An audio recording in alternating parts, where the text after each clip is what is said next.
Alrighty, guys. Well, oh, buddy.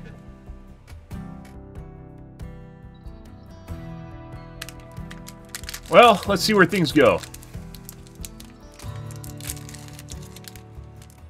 This, as I mentioned before, this was private. Coffee's brewing right now. This was private approximately 4 hours ago. It was subscribers only, and I wasn't going to subscribe because I didn't know what it was, and I'm not spending money on that, right?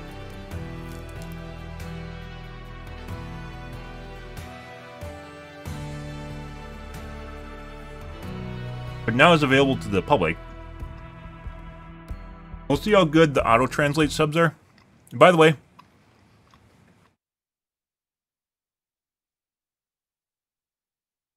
something to stipulate here, guys. If you've ever worked with a small company, they don't do things perfectly. Sometimes it's a shit show. But that doesn't mean, for instance, whatever they're producing is going to suck or it's not, verifiable. So this reminds me an awful lot of something that's maybe family run or it's a personal business or, maybe that's not up to the same standards as like a company in the U.S., right? Like what would that be, like a Forbes 500 company? So keep that in mind.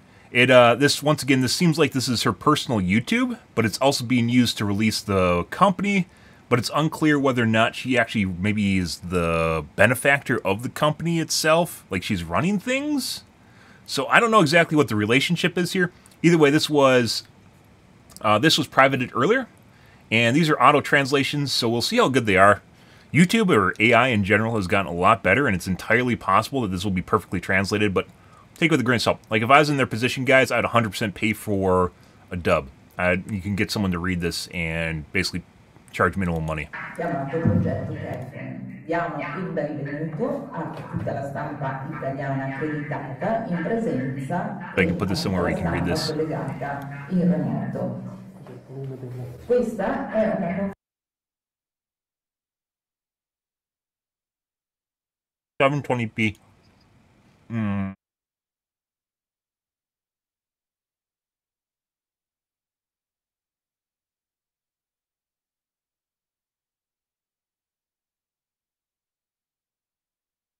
No alignment option. I wish there was. I can't move it. It wants to sit on the left side of the screen.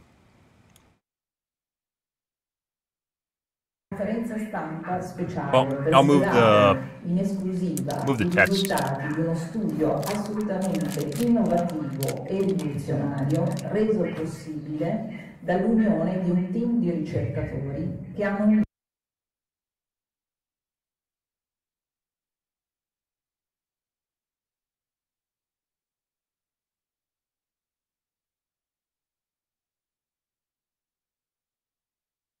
le loro specifiche competenze storico-archeologiche. I don't know how you can move it to... I saw it move there for a little bit. I used to be able to move it to the right. Yeah.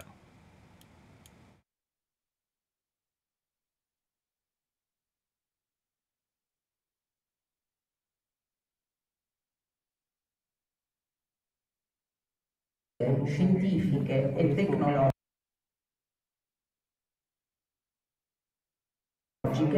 in particolare il professor Corrado Mananda, ricercatore e capo del progetto di ricerca, l'ingegner Filippo Biondi, specialista in tecnologia SAR, e il dottor Armando Mi, esperto di egittologia. Also, sorry for the green screen, guys. Sun's coming up. SAR, My enemy. ad apertura sintetica, combinata con la nuova metodologia della tomografia Doppler, il gruppo di ricerca qui presente ha fatto una serie di scoperte senza precedenti, localizzate sotto la piana di Giza.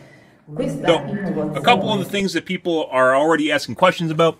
First, I want to stipulate, guys, they have a 22 white paper on their research. It was done on a different pyramid with older techniques and using basically older technology. They have since improved it, and one of the things people are curious about right now is basically how they improved it, which they briefly talked about in the other two videos, which they also talked about, basically the technology. Briefly talked about the technology, and then basically I think they're going to go more into it right now, which is basically SAR, which is I've been known about for a while, but people are talking about how it doesn't go deep enough underground. They basically refined it and used multiple different methods to basically make a model what would you call that? Where you combine like different things together. An amalgam, I guess, really, but there's actually a name for it. Basically, they combined multiple different techniques to basically to make the model that they're working on right now, to make the stuff that they're working on right now, which they're probably going to explain better than obviously I can, because I barely understand it in the first place. Let me grab my coffee, guys, and then we're going to be good to go.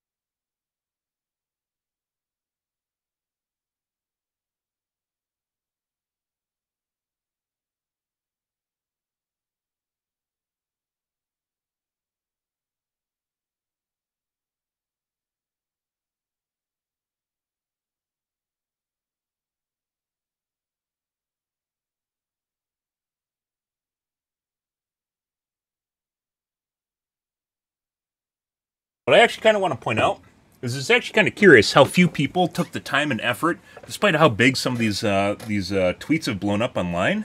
Not mine, obviously. Have blown up online. Very few places have actually taken time to find the source, which is what we're looking at right here. The source of information. And they're all basically parroting the same thing, which I guess is easy, but it really didn't take that much effort for me to figure it out. And I assume other people can. And I even tweeted it at multiple people, so they'd figure it out too. But I guess not. Tecnologica consiste nel convertire le informazioni radar fotoniche in segnali fononici. Converts photonic radar information into sound signals. This would allow us to explore structures buried. Is there a sub to YouTube, sub to audio, sub to voice, audio?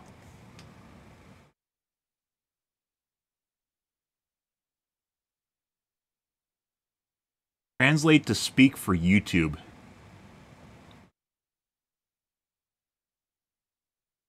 Translate speak to YouTube. This is, by the way, this is going to be long, and as such, I think this is a good idea.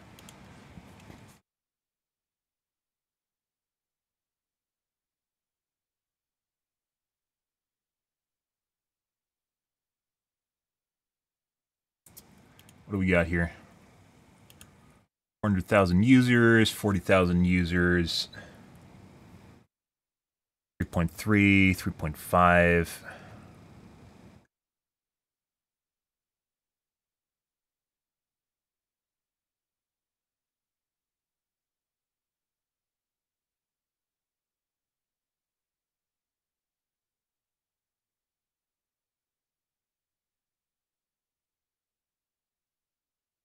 Can't keep up. Stopped working properly. Well, we'll find out.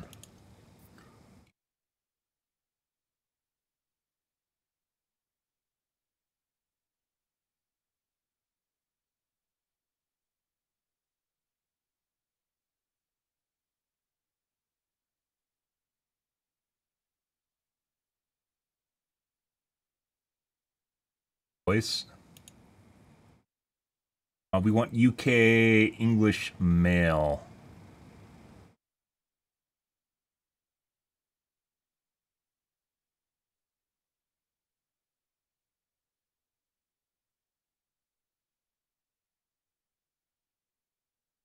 Welcome all the accredited Italian press in attendance and all the press connected. Remotely, this is a special press conference to reveal exclusively the results of an absolutely innovative and revolutionary study made. Remotely, this is a special press conference to reveal exclusively the results of an absolutely innovative and revolutionary study made, possible by the union of a team of researchers who have combined their specific historical, archaeological, scientific, and technological skills. Christ. All right, subtitles on. I have to do some tweaking here. Maybe I can tweak this in a side window too. By the way, guys, technology is phenomenal. If you aren't getting that right now, I'm literally using text, auto-translated text to voice. Oh, I could be a fucking VTuber, guys. I just need some bigger boobs. I could be a VTuber. Oh my god, I get so many subscriptions. Imagine if I was a VTuber and doing this. Oh my god, there'd be so many people watching right now simply for my boobas, and then we'd actually be changing the world at the same time. Crazy. Let's see if I can change this. In particular, Professor Corrado Malanga, researcher and head of the Research Project Engineer Filippo Biondi, specialist in SAR technology, and Dr. Armando Me, expert in Egyptology, thanks to the synthetic aperture SAR radar technology, combined with the new methodology of Doppler tomography. The research group present here has made a series of unprecedented discoveries located under the Piana Dome. There we go. We got the BBC going on here. VIPSA. This technological innovation consists in converting photonic radar information into sound signals. This would allow us to explore structures buried deep under the Earth's surface. To talk about the research that we have done. It is an innovative research that actually starts several years ago when we started working on the pyramid of Khafre, as it is called by the experts. There we go. From that point of view, we have started to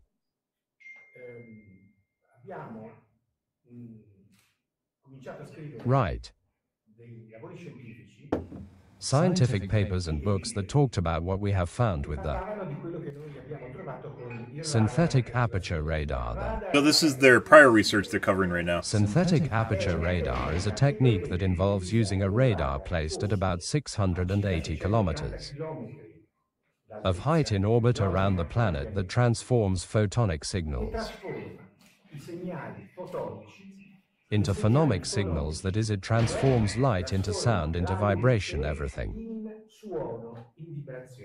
So, like an that we can ultrasound. therefore see is a sound image of the things we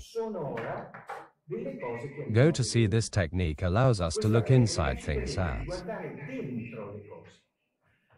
you know, Exactly like an photons, ultrasound. light stops in Well, kind of like an ultrasound. front of money, but sound doesn't. Granite has a speed of He's talking about basically how they sound of about 4,000 meters.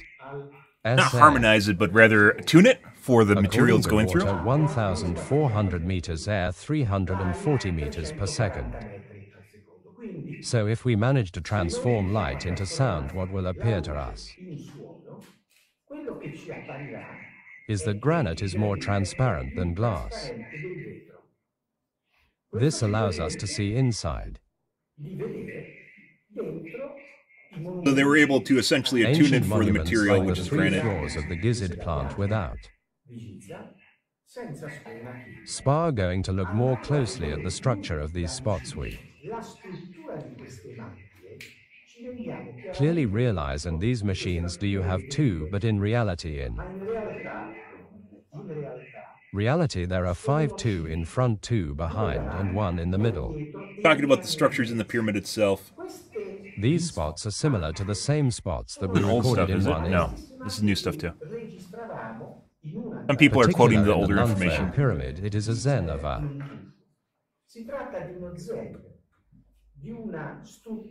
structure that we had essentially already seen in the pyramid that we had analyzed. Of these structures, there are 5 now. Tomorrow in the Let's see if I can fix the timing here, guys. Got read aloud to be pretty good time. Conferenza Stampa #Giza. Armando May, Filippo Biondi, Corrado Malanga. Speed, pitch.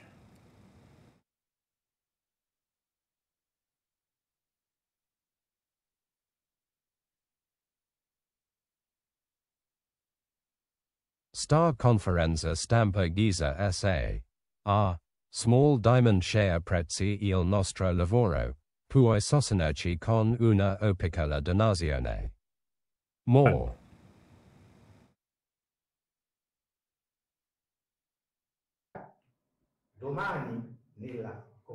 Criminal conference, we will show how we arrive at these results because with the radar we can make different tomographies looking at the scene from multiple points of view,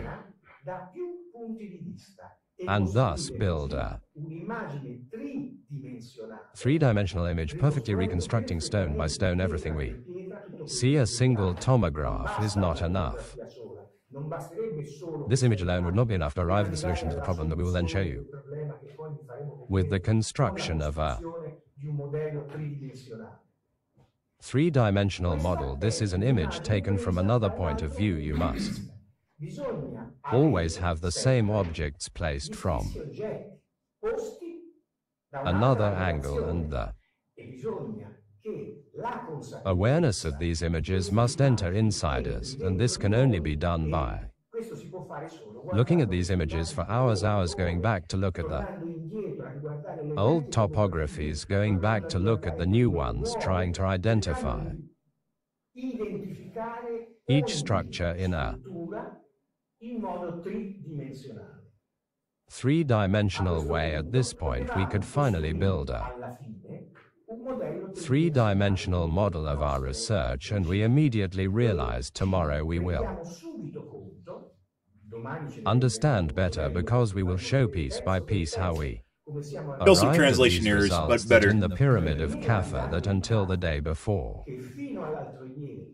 yesterday and the Egyptologists said there was nothing, that is an empty mountain of stones. Basically, there are a lot of things. There are 5 steps.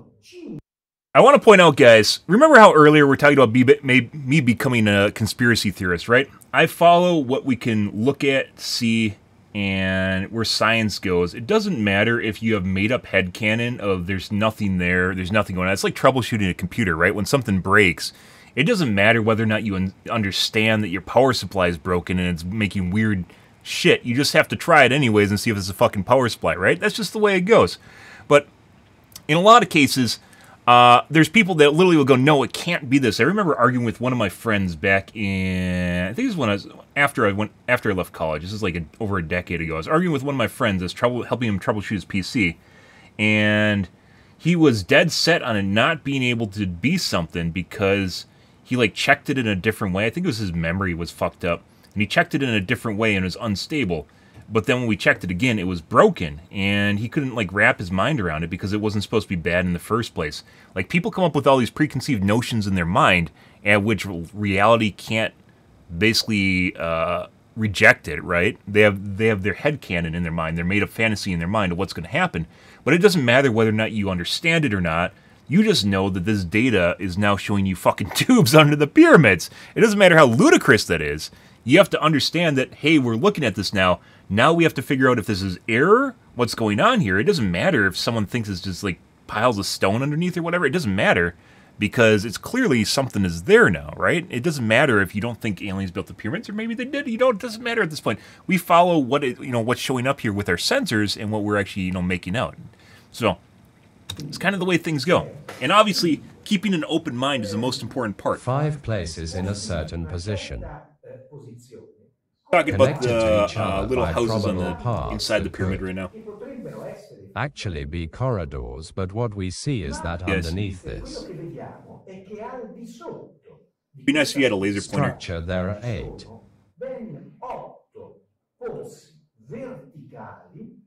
vertical wrists surrounded by something that resembles a kind of, if you will pardon the term. God, please.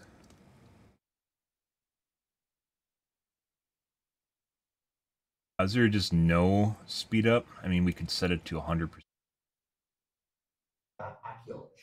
Spiral staircase, EHM, you see them here from another angle, from another point of view. You see them here again from another point of view. Look how much stuff there is in there. how many paths can be. Made there are 2 rooms in particular. You see one large on the right behind and Needs a laser pointer. the other on the left a little smaller at the back that appear in the different tomographies and that are certainly something that resembles. He's looking at these guys right now here in the back and on the side. Something to point out here, I believe, is the Khafre pyramid. Most of these rooms do not... This is new, by the way. Most of this stuff is new. These rooms up top are new. Not because they didn't exist, but rather they weren't ever observed, I guess is a way to put that. They weren't ever observed. The primary chamber, as best I know, is observed. Then there's a little chamber down here in the bottom, which I believe is called the Queen's Chamber. Down here at the bottom below it, or the unfinished chamber. I think there's one here, and then there's one below it, which aren't on here. But these 4 on the side, and these side chambers are not actually, which are apparently connected, or at least they're saying are connected by what looks like a pathway, aren't actually, like, known, I guess you could say, haven't been known prior to this point. I'm not an expert on pyramids, by the way. Rooms look at how it appears to us from the front, and these vertical wells that go down to a certain depth. These vertical wells, how can we see them?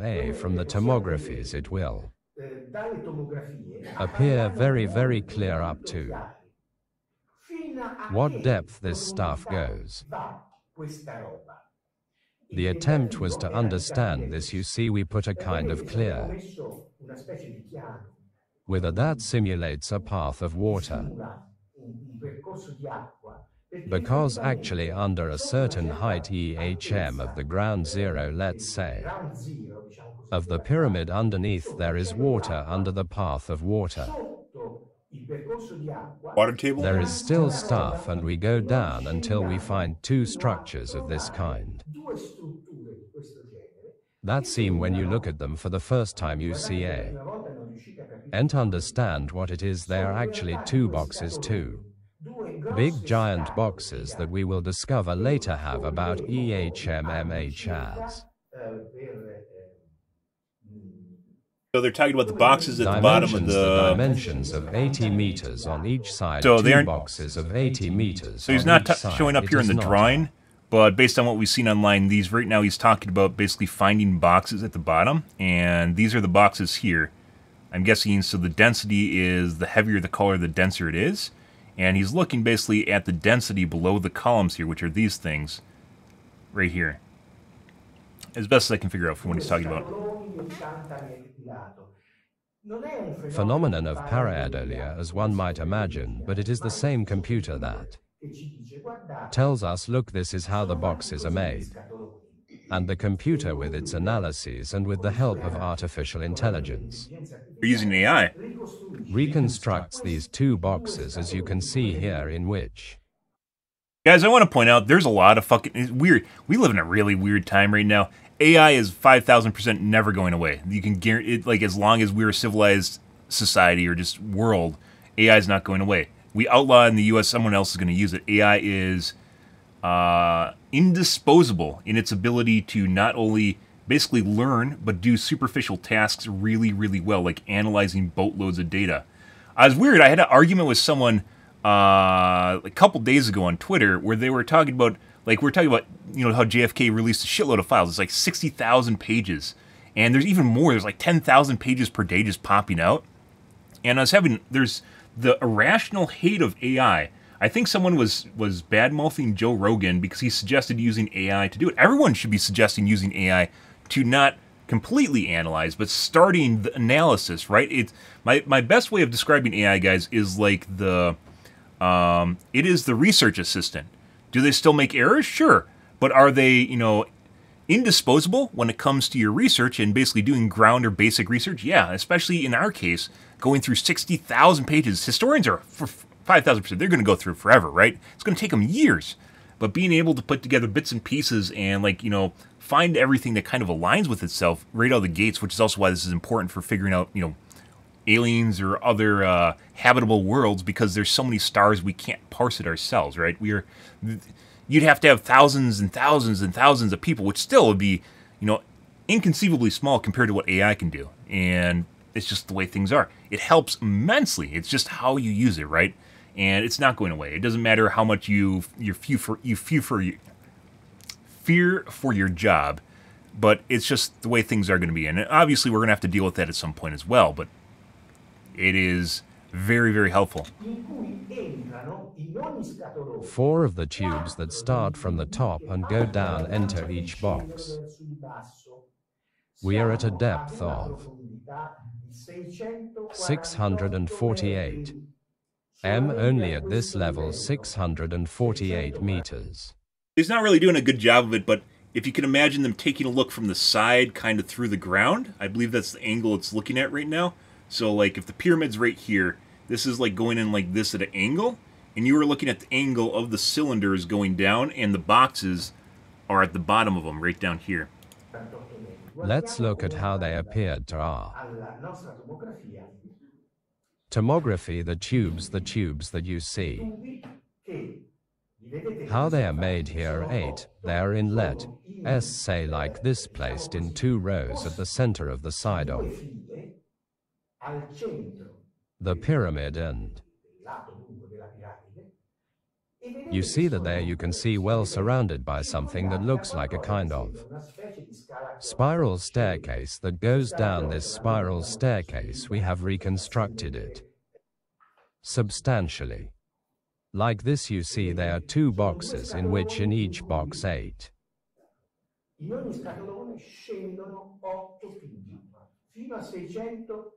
Plus 4 go down on one side and 4 on the other. EHM, we are at 648 meters after what happens.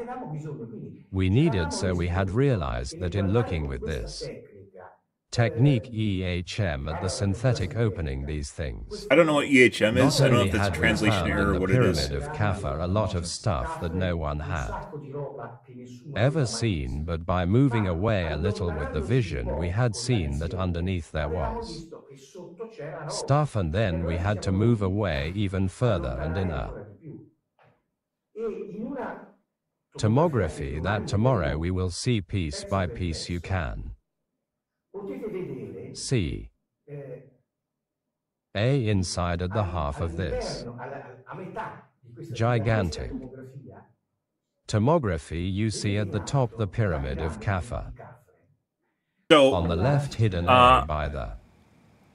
I've seen this already online. This is the scan of the entire Giza plateau, and this right here is the Khafre pyramid.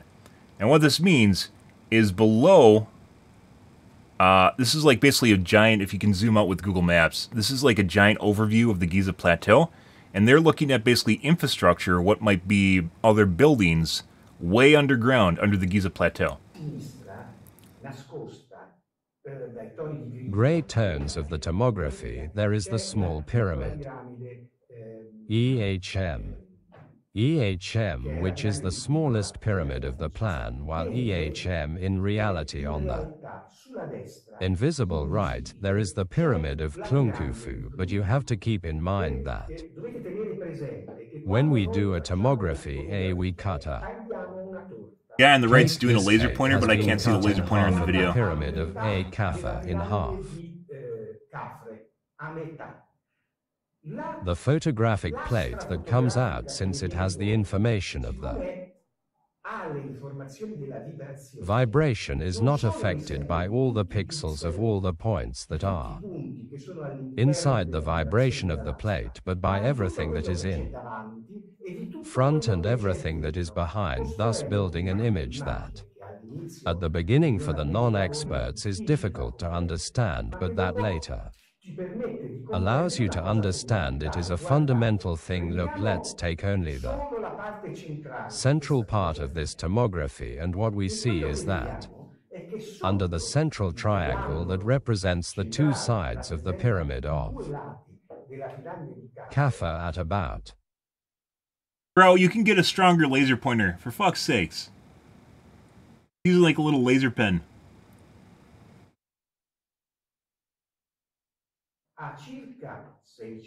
640 meters, there is this square box.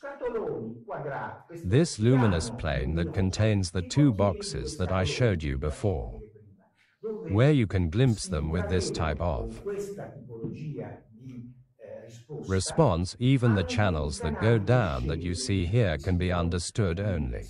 I can't see the I can't see the laser to pointer you at all in on the right, guys. previous tomography the problem is, but underneath there is still stuff. We go down for another 600 meters, and this allows us to understand that underneath there is a world that is made up of many things. For example, here underneath we are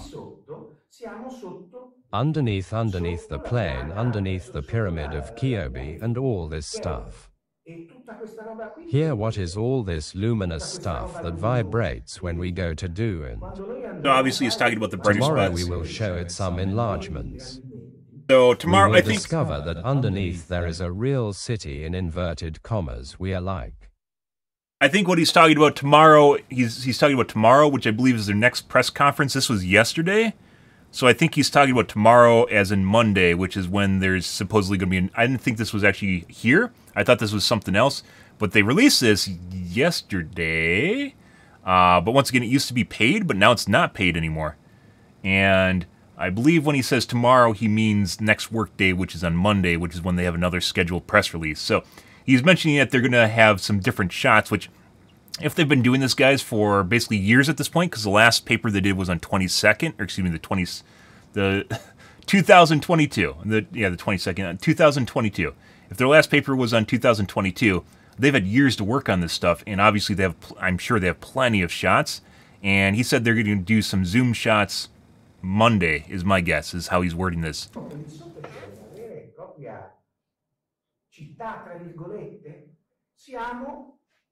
Depth at about 1,200 meters off. Depth, how do you calculate this? We know that a pixel is long x cm. So he's saying that you have the tubes, you have a box down here which is 640 meters, and then there's stuff even further underneath the box, which is like one of those things. There's stuff even further down. Yeah. So first off, if this is there, guys, there is no way in any way, shape, or form that you can come up with some sort of bullshit explanation as far as ancient Egyptians being able, like, it's either some sort of lost civilization or NHIs. That's all we basically have to go off of. There's no way they can burrow down this far, and the stuff is still there. That's the weird thing about this. They're talking about hollow tubes and hollow buildings. That's like they have to be structurally sound enough to be able to weather earthquakes over time. They aren't piles. That's what some people asserted, is these guys are piles. Piles are basically a bunch of steel rods and concrete that are poured into the ground for basically stability of a building, right? These are hollow. This is the exact opposite of what you'd want for stability. So just take the number of pixels that is given to us by the computer, and he's trying to talk about the scale right now. We know exactly what we have in front of us. Tomorrow we will also show how. Monday. The human eye would see these things if it were technically placed on the satellite. I remind you that we have used 2 satellites, not just one. So the 2 satellites give us completely coherent answers, so everything. Talking about cross-referencing. That could be a sound reflection. We know how to identify it. Multiple angles from different satellites for cross-referencing. Because it is a sound reflection that we see on one satellite. Obviously, you'd want to have 3. So this is the same way, like, satellite is somewhere else, and therefore. So this is basically the same way like GPS works, only they have 2 data points. Maybe they don't have more satellites. It's just kind of the way things work, right? But basically, he's talking about basically how they have 2 satellites, one over here and one over here, right? And he's using basically the cross-reference image to weed out the noise and the differences in the pictures that might not be accurate, right? In the case of GPS, you're using 3 satellites for GPS, and GPS is extremely accurate. Obviously not the same thing, and this is deep underground, but he's basically talking about ways that they're weeding out the noise in general. Sees things in a completely different way. Another thing that needs to be underlined. In our research is that the 2 satellites that we used, which are Capella Space and Umbra Space, provide us with the data. Simulation's reading my mind, guys, real time. For free. Everyone can recover this data. Just go to the website of these 2 managers and download the data. So this research did not cost Huh. So they use basically not crowdsourced, but rather I say this because compared to other publicly available information. methodologies, these other methodologies can be used to look inside the pyramids, such as the muonic methodology, that is, muons, which I want to point out, guys, that one of the things I've actually mentioned over the last couple days after this popped out is basically how every government should be doing this if you have a pyramid in your possession, simply because it's non-invasive and just like ground penetrating radar, non-invasive, and compared to like a GDP of a country, even a small country, if you had a team of researchers that are actually able to do this, you might be sitting on a mountain of whatever the fuck this is. This is like Egypt, obviously at the forefront of ancient research, I guess you could say. Ancient civilization, ancient research, because everyone knows about the pyramids. But there are a lot of pyramids around the world, and there's a lot of governments that basically either have no interest, maybe there's a little bit of corruption going on there, maybe no interest, no motivation, they don't want to spend money. But if researchers can do this without basically ever setting foot there or doing any, like on the cheap, this is a huge deal. But aside whatever this even is in the first place, this is also a big deal in terms of research for basically ancient pyramids, which is what he's pointing out right now. That the universe is full of irradiate the pyramids. If I put a camera with a photographic plate for muons under the pyramid, I can see how the photographic plate is impressed. A new camera costs €1,800,000. He's talking about a camera itself if he had specialized equipment. It takes 8 months, and in this context,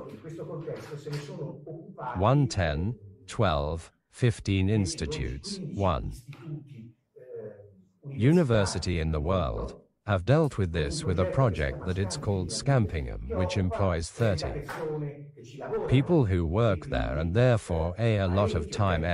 Instead we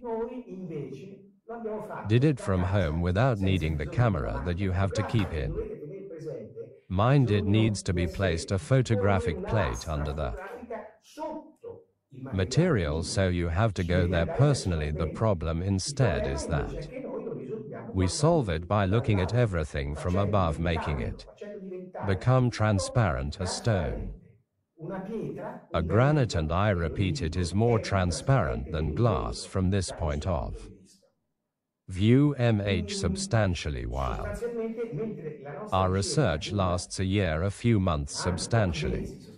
The time to verify all the tens and tens of photographs taken by several satellites, the machine time necessary to make the accumulations transformed by Fourier. It is said like this: of all these things it is certainly not the money, the technology, the people that are necessary to discover a tenth of what we discover with this technology. So this is an innovative technology that allows you to somewhat unrelated to his project right now. He's basically just talking about the impact of what they did and basically how it's accessible to everyone else and how it's groundbreaking, which this is. The whole idea of what he's doing right now is pretty insane, even outside the scope of basically what they found, which is also arguably insane.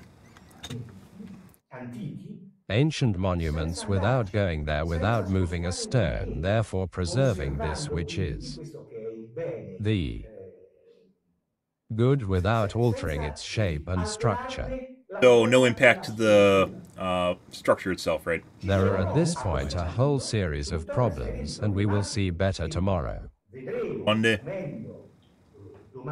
Unless they're doing something today, which I kind of doubt. Follow a path as if everyone had participated in this research, and all piece for piece they had understood every type of stone of the thing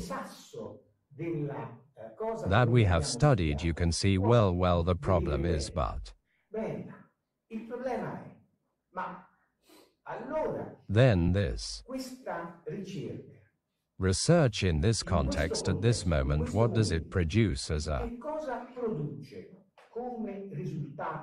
partial result, because it is obviously not finished yet. The result is this: there are some things you see. This research does not have to be proven. It is not that we have to wait for other types of work or other scientists who can declare it true because they are photographs and I photograph the tower of Pisa, and it is not that I need 500 other people to photograph the Tower of Pisa. To say, there is a Tower of Pisa, so this research already as it is foresees. So, what he's saying right now is the information is publicly available so other scientists can verify. Peer review is very important, right? Verify and peer review. And he doesn't need to pass around basically the information itself because they already can find it in its way.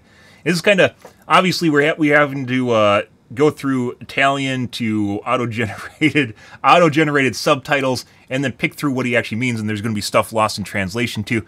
I think the YouTube's actually doing a pretty good job on this, by the way. It's obviously there's some flow issues here with the reading add-on. Maybe I could find a better reading add-on, but we aren't going to take time to do that. I think it does the job relatively decently, but yeah, he's basically saying that people can review this research because the research is already publicly available through the Capella satellites, if I'm understanding this properly. That this data is real, but what does this mean? It means that someone built something at 1,200 meters depth. We want to believe that it was still the ancient Egyptians. Yeah, ancient Egyptians. Remember how we talked about tunnel boring machines at the beginning of the stream? That's stuff we use today to dig highways under the ground. They didn't have TBMs back then, and the understanding of building a how long is that? That's like 2 miles.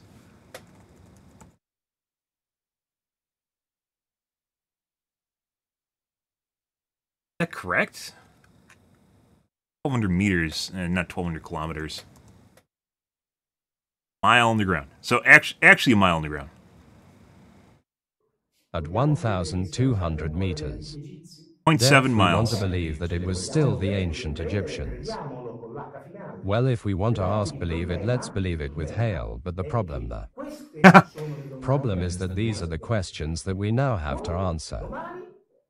Tomorrow we will only show things as they are, and we will send home the people who come to this conference asking them to answer, them to make their hypotheses on what we have found, because what? So he's saying tomorrow being, I believe, Monday, once again, work week-wise, he's basically saying that, you know, the doubters are going to go home with their questions answered, is what he's inferring right now. We have found, but who built it when they built it? For who built it? What was it? For these are answers that we will not give tomorrow, but that we will have to and will have the duty to give in the next meetings, in the next conferences. In the meantime, the need to carry on with this study is evident because. So I think right now he's mentioning that further research needs to be done, and they can't answer what these are because obviously you need to basically dig it out, right? You need to tunnel into this. And once again, if I was a president of Egypt right now, I'd be getting some backhoes online. Obviously not backhoes, but the ability for us to tunnel underground is nothing that is that far-fetched. They could 100% do that, just even with normal mining techniques in a safe manner and putting aside TBMs in a safe manner, and go under the pyramid without harming the pyramid. And I would be like, it's not like Egypt doesn't understand how to make tunnels. They can make tunnels if they want to. And yeah, I'd definitely, if I was a president, prime minister of Egypt right now, I'd be on the phone right now because, yeah, like first figuring out whether or not this exists, which is what we're seeing right now, is he's basically giving us the information so that you can figure it out yourself, which is the Capella space program. And possibly they use an algorithm for it too. I haven't looked at the raw data. But these are like publicly available to everyone, and I believe their secret sauce is the algorithm mixed with AI that allowed them to basically weed out the noise so you can see further underground with stuff that we already have, right? And I guess AI would definitely be a big part of that. But basically he's saying that further research needs to be done, right? And they can't provide it, I think he said tomorrow as in not something they're going to introduce, but rather something that, you know, with excavation and is going to have to be done in the future. History seems to me to have to be rewritten, and this will in fact be the program that we will set ourselves, because the giza plane must be completely scanned to see exactly what is underneath and everything. He's talking about actual scans that now appears as bright spots will the lime-colored stuff soon have a more precise shape, and at that point it will be necessary that whoever is responsible somehow becomes aware of the fact that it is time to go and see by digging what is underneath. Then, as far as we know, these natural cavities would have very precise shapes and tomographies that show a geometry that totally excludes the possibility that these are of a natural nature. Keep in mind, for example, these wells have this kind of, let's call it in inverted commas, a spiral staircase that winds up to these wells, and the luminosity of this luminous path has the characteristic of having been reconstructed on the computer, and it is not always the same brightness, because the boy considers these wrists as if they were made of glass. That is, he sees both the front and the back, and when this luminous thing turns around and turns the other way, its EHM luminous frequency, that is, its vibration, changes and changes with 3 degrees of different brightness, making us. I think he's talking about right now photographing it from multiple angles and basically cross-referencing the images to figure out that they are staircases or tubes or something along those. Understand a fundamental thing, that these wells are actually tubes. That is, inside there is a void, and they are all the same, and it will be very unlikely that it is something that was made by nature. It no shit. is clear that at this point the need one might have been questionable, guys. One might have been questionable. 8 kind of symmetrically laid out is not that's not natural. So he's basically asserting that this isn't naturally made because, well, it's not. to go and see for yourself, therefore to move some stones is fundamental, because only by looking inside will we discover what is inside. It is like opening an Easter man. We have discovered the Easter egg. Let's go and see the surprise, but we know that there is already opening your presence. Surprise. As you can see, I will show you the 3D construction again. You can understand exactly how the 3D model EHM reconstructs exactly what we see from a tomography. Tomorrow I will show you 10 tomographies from 10 different points of view where these wells are. Once again, I believe this is Monday. Seen in all their essence. Think that these wells, essentially EHM, have apparent diameter 10 to 12 m and a depth of at least 648 meters. One thing of work is that some of these structures serve to support the pyramid, because we have done static calculations and we have seen that the pyramid Khafre weighs a lot, and to hold it up you need a base, and because otherwise it goes down into the sand, it goes down. The calculations show that substantially in better of years these structures have gone down more or less half a meter. The builders have evidently foreseen that you can't build a pyramid on the sand and then underneath it is necessary to build pillars that somehow reach the granite at the bottom and that support a plate that tomorrow we will show exists, that supports on which the pyramid was built. Question please here, but if they built, if there are So Structures 1,200 meters underground here, if I remember. So he's suggesting that it's possibly piles, is what he's suggesting, right? But piles being hollow is not really the way piles work to support basically the weight of the pyramid. I'd actually be more questionable on whether or not, if they are, like, if these tubes are going down that far, they have to be made structurally sound enough where they support the pyramid on top of it. You aren't going to build a hollow structure as support. That's not really the way that works, right? So the tubes themselves have to be structurally sound enough in which they don't compromise the pyramid, which is sitting on top of it, which means they're extremely strong, right? Correctly, 12,000 years ago, the water was lower than 120 meters, which is 3, so we are still in another historical era because we are 1 kilometer below. Basically, yes, in fact, who says that the pyramids were built 2,500 years before Christ? This is a question mark. That is becoming more and more, this hypothesis is becoming more and more not credible. This allows us to be able to say and to be able to make a certain number of. He's stating that the idea that these were built 2,500 years ago is no longer completely credible, and that might be correct as well.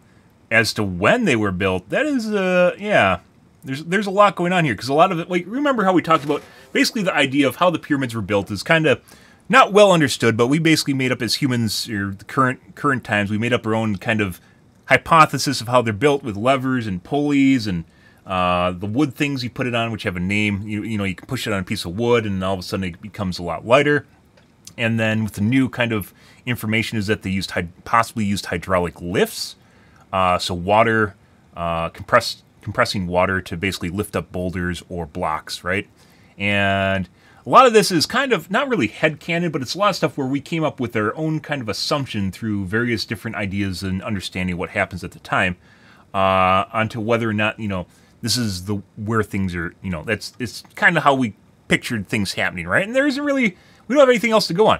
But there's not really much in a way to figure this out. It's not really, yeah. And they're calling into question basically the idea that the pyramids are 25 years BC, so before Christ, or before 0, right? Banal observations. Then if the first ones had actually been built as they say, we must remember that 4500-2600 years ago, 2500 also for Christ. Substantially, and the ancient Egyptians did not have the wheel, they did not have to write, they did not know how to write, they did not have the lever, they did not know how to cut the stone And how would they have managed to build something that goes down to 1,200 meters underground? They're suggesting they didn't have the technology to do this in the first place. Of the Giza plain how did they manage to move the stones that each of these stones of the Pyramid of Teo is taken 70 tons There is someone who says no, but it is enough to put more men instead. If 10 men do not pass, I will put 20, and we should make these people understand that putting 20 men around a stone that is 3 meters long, perhaps it's not easy, but we should make these people understand that they have to understand, and this is the most difficult thing. The last 3 years of pandemic have made us understand, for example, that it is not such a simple thing, so we must necessarily start thinking that it was the real plain of Giza. It did not see the light 4,500 years ago, but much earlier. I wanted to ask, and what led you to believe that these underground structures? So, he's suggesting that it's maybe 4,500 years before Christ, 4,500 years before Christ, 4,500 years before Christ. Now he's getting asked a question, I guess? Correspond to the halls of Aventus, and if you have. So, if you looked at the original press release a couple days ago, we covered 2 days ago, and I uploaded it, highlighted it. We covered by the lady, and she talked about the potential of what it is. And this is where they're basically correlating, I don't know if it's necessarily a conspiracy theory, but I don't even know if it's from hieroglyphs, but basically mythology from the time that was mentioned, but no one actually found and potentially found. There's a lot of really weird stuff that just happened, that became conspiracy theories, right? Because you can't prove any of this. So they're basically correlating the conspiracy theories. One is the ancient library, Halls of Ventus. So basically there's a library down there, equivalent of the Great Library of Alexandria, right? That burned to the ground. So the potential that there's actually a huge repository of knowledge down there, which has been mentioned in mythology or hieroglyphs. I'm not sure if it's hieroglyphs or where it came from specifically, but basically in mythology, more or less. Considered the hypothesis that all this stuff is a big something that has to do with chemical reactions or with the possibility of extracting and materials from the subsoil and industrial complex. I think he's going to suggest that it's an energy generation source. So this is where we're starting to get to the point where it's not tinfoil hat as much as they're theorizing what it potentially could have been used for in the first place. And I think he's going at the battery angle right now, or electricity generation angle. Yes, I can answer if you want, of course, idea from an observation. The history is historicist, that is, who writes the history books is always someone who suits him to give an idea of what he wants to make people think that. History is the myth, is not historicist. The myth represents the reality of the facts. In a single frame in the myth, the past, the present, and the future are written in that instant. The myth must be taken in consideration. It must be re-evaluated, and in the myth it is written there are somewhere some rooms. So I'm going to kind of like we're gonna pull this apart a little bit. He's basically talking about what I just mentioned, which is you have to keep an open mind, and he's comparing what we've learned or what they know through mythology. So mythology isn't always just tinfoil hat shit. Sometimes, like the Bible is an actual document that existed. It could have been changed over thousands of years for sure, right? It could be changed and reinterpreted over and over and over again, but there's still nuggets of truth that are left in the mythology or in whatever, religion that it came from, right? And theology, so the study of religion, not specifically Christianity, but the study of all religions in a scientific context, there's a lot, there's actually people that exist. Whether or not they did the things that they're talked about in the books, they can't really prove it, but they existed and they're written about, right? So you have to parse through knowledge over time, or religions over time, or mythology, or hieroglyphs, or, we can come up like our current day Bible is probably, just as a representation, the current day Bible is probably not the same thing that was written 2,000 years ago, right? It's probably seen a lot of different iterations over time, but there's still things in it that are somewhat original, and you can still look for nuggets of truth basically buried inside what is now mythology, and you could potentially use them. He's talking about potentially using them as a source of idea of what these things might be in the first place. So these aren't hollow screws supports them. I mean, we talked about this earlier. They aren't piles. They can't be piles. Piles aren't hollow. If you know anything, I'm not an expert on skyscraper building. Piles are legitimately giant a bunch of rods. So steel rods that are basically, they go down hundreds of feet into the ground, and it's filled with concrete. These are hollow. It's the opposite of what a pile would be.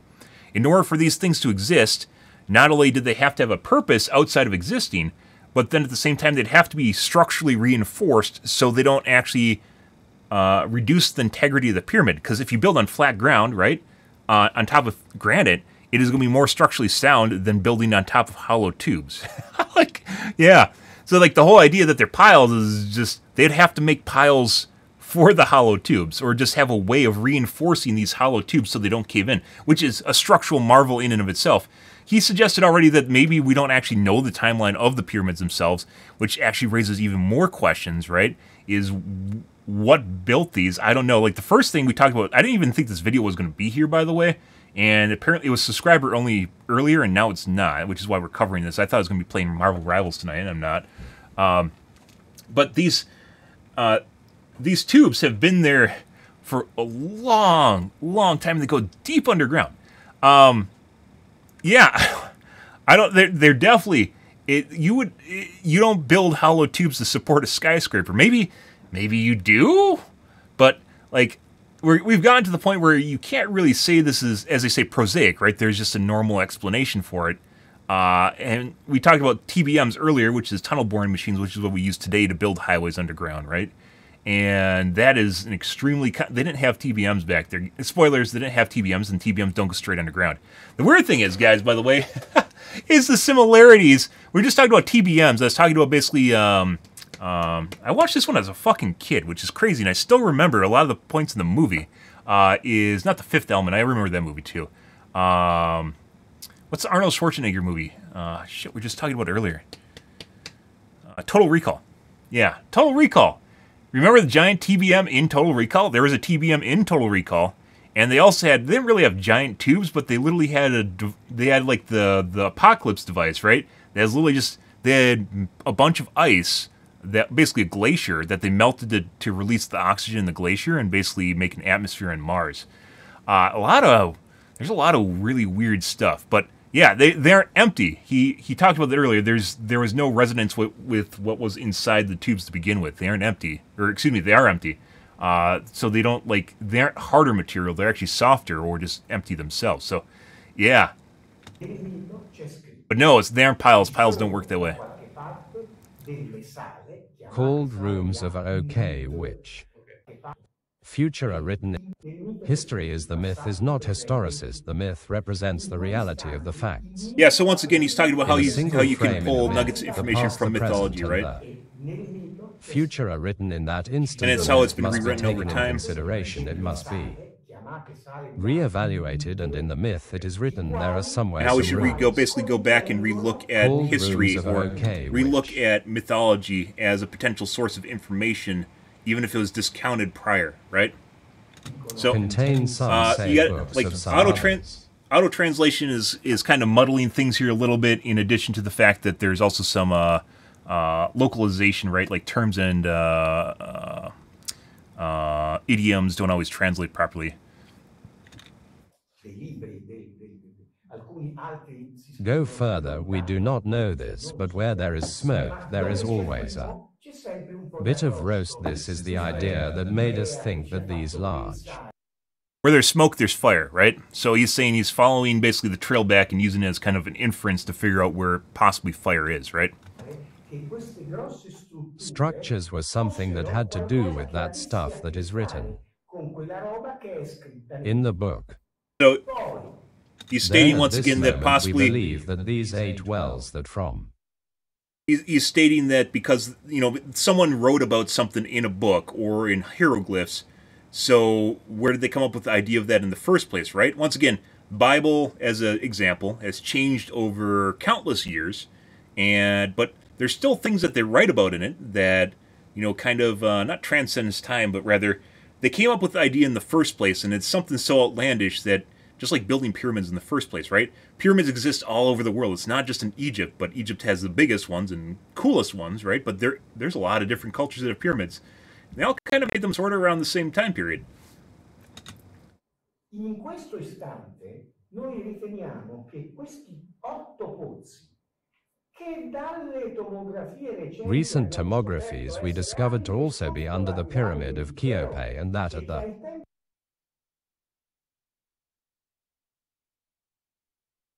I mean, you wouldn't ever, if you were trying to extract clay from the ground, you wouldn't build them under the pyramid. Then, you'd have an open pit mine, right?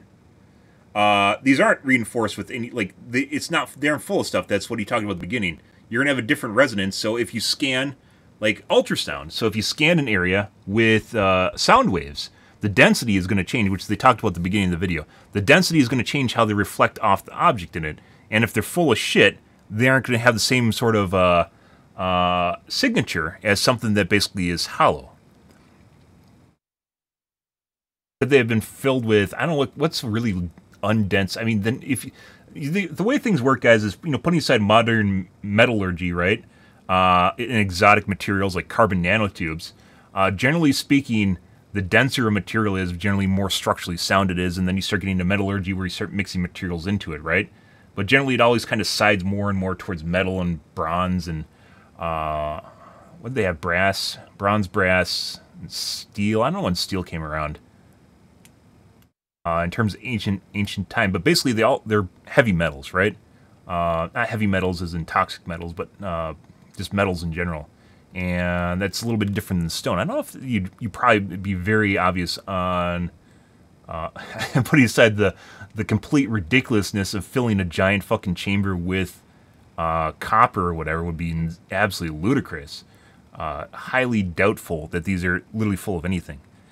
Like I said, they covered this beginning. They're pretty confident that they're just basically empty. Should they, if they're piles, should they have stuff in them? Seen, because obviously we did. Should they have stuff in them if they are piles? Yes, definitely. Like I said, piles have steel beams that go down inside of them, and then they're filled with concrete. So if they are piles, they would be structurally reinforced with the material inside of them, and they would not appear hollow.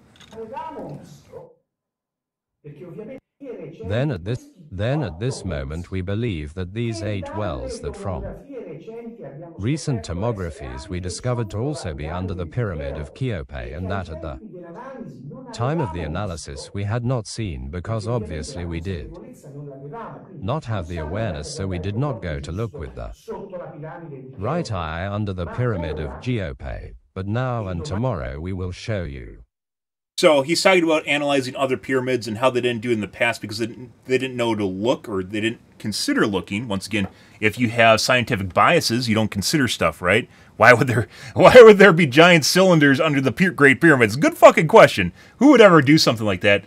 Why would you even look there in the first place? And he talked about earlier in the video how he used AI and basically enhanced their algorithm to use the Capella shots to increase the resolution and lower the noise ratio on the data they had.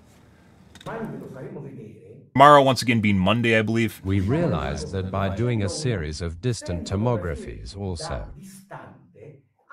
under the other 2 dynamics, and it is right if these columns are needed to maintain the stability of these pyramids, they were also needed under the pyramid of Quinfu and under the pyramid of Menkori by force of things, but not now. As now we are of the idea that not only they served to create the stability of these large monuments, but now at least 2 or maybe 3 other purposes that I won't tell you about for now because they would be based on little, but that clearly when we will have them. So, by the way, it's good. I completely understand, guys, when they talk about conspiracy theory stuff. That's why I say tinfoil hat, right?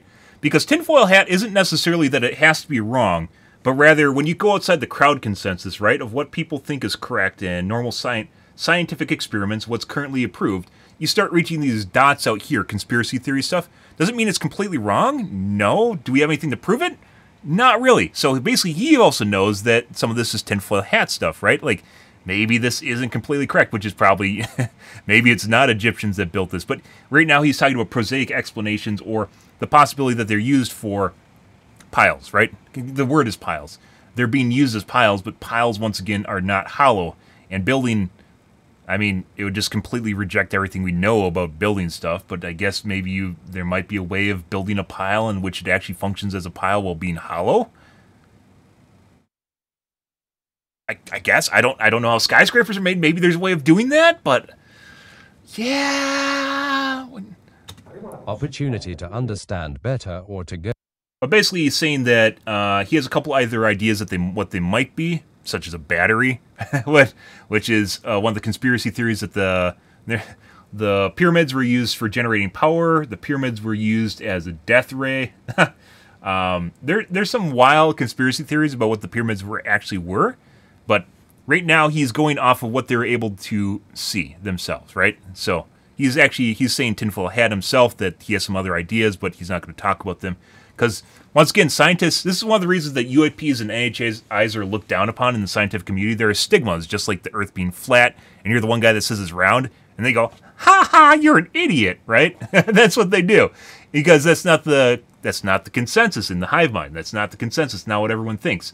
But also at the same time, we have to understand that, maybe our perception of what's going on and everything around us is a little bit different than what we like to believe, and something that, like pulleys and levers and little, pieces of wood to push the boulders around on, and maybe they briefly understood hydraulics using water.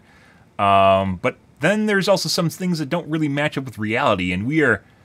This, guys, one of the reasons we cover this, we talk... I mean, there's a lot of really weird shit going on this year. NHIs, UAPs, JFK, Epstein, the F-47 now, psionics, and the potential, not just psionics, guys, so psychic, not just the idea of psionics, but also, and by the way, watch the telepathy tapes, but also, based on the Canadian research from January last year, is the potential that we actually are all capable of psionics. It's just part of our brain is actually preventing us from using them. Which, let's segue in tinfoil hat here for more, guys. From a Darwinism standpoint, a survival of the fittest, if you have the ability to read minds, to use thought without speaking, to move objects with your mind, to change or read the future, that's a pretty big evolutionary advantage, right? So it's actually really weird. It is really weird if all of a sudden part of our brain stops us from this functioning, right? It doesn't make sense from, unless there's some great war way back, and maybe there was, way back in the day, there's really no way for psionics to actually be not part of us, as it turns out, to be turned off, which then questions how it was turned off, right? And once again, there's the Canadian research paper we looked at 2 days ago, I believe. There's a lot of stuff we covered 2 days ago. It's the corona vaccine chips, maybe. I mean, then we would have had psionic powers before the coronavirus, but I guess. But yeah, the Canadian, it's a Canadian, I don't remember the university, but basically they did a study and they found out when they with RTMS, it's called RTMS, they basically created a lesion, I think on the front left lobe.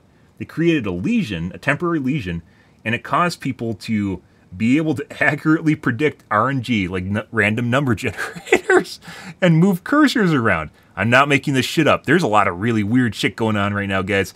And the reason we're covering this right now is because this is probably one of the weirdest things, putting aside the F-47, which looks like it's a reverse-engineered UAP. I can't even believe I'm saying some of this shit. This is one of the weirdest things to come out, because what the fuck are these things? Like I said, piles? Let's just Google piles real quick here, just for reference. You guys know what I'm talking about. Skyscraper. You guys can't see my Google history. Pile. These are piles. These are how piles function. If they basically are giant rods, these are all filled with and it does, you know, it's the same shape, but that's not what they do. These are giant cylinders with steel beams that go down the entire width, steel beams that go down the entire width of it, and then they're filled with concrete to the top. They structurally support, basically, a skyscraper and prevent it from moving at all. They aren't hollow. They're in no way, shape, or form hollow. They're basically one of the most structurally sound things we can build, because it basically forms the foundation of a structurally sound building, right? These are hollow tubes. You don't build your skyscraper on straws. That's not the way. Like this is like the hilarity of this is you don't build your skyscraper on straws, right? That's not how things work. But it's here, right? This is the end result. It's here, and that's the really weird thing about this is there is a gigantic pyramid on what appears to be straws.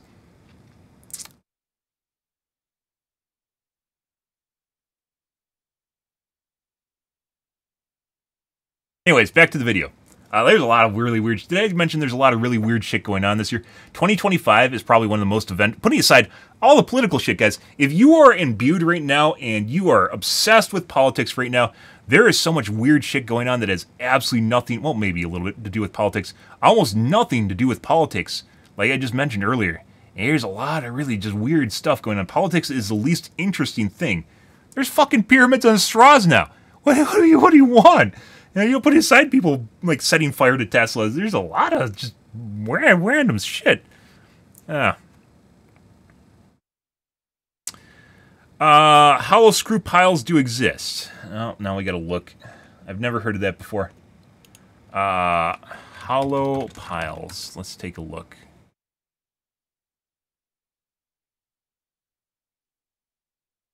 Hollow steel tubes.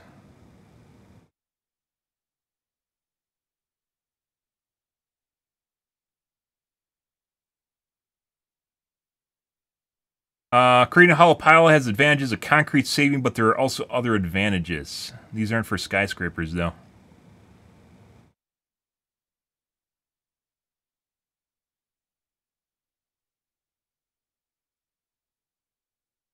What are hollow piles used for?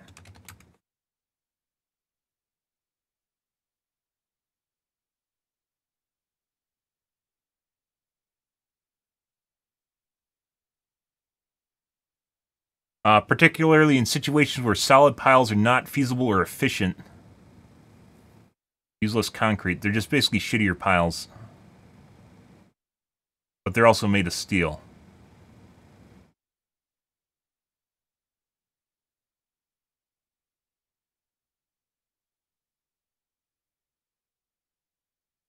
And they don't appear to be used in skyscrapers.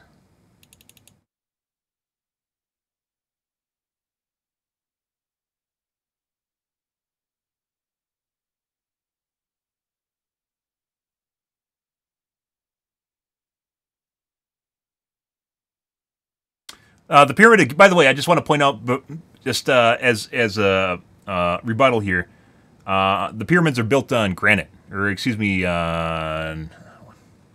basically the bedrock.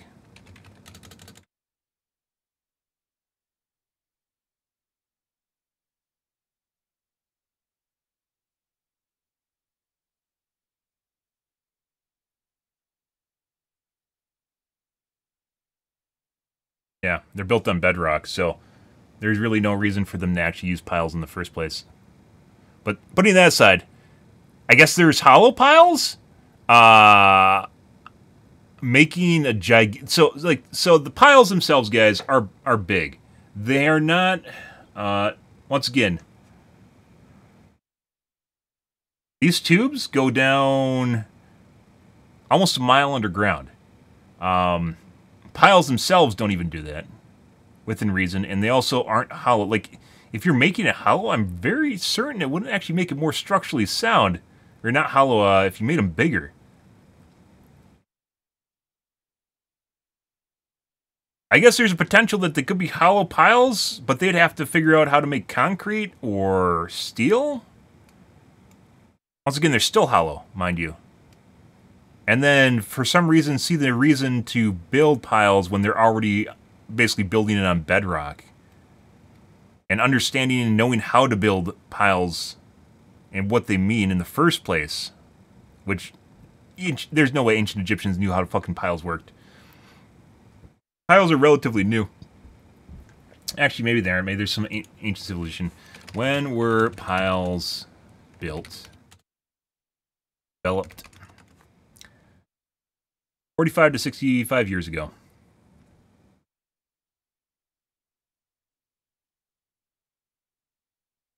Oh, no, that's hemorrhoids. We're not talking about hemorrhoids. When were piles for structural reinforcement developed?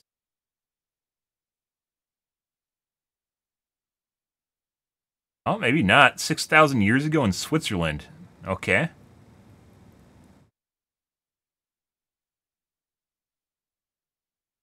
No, I guess I'm wrong on that.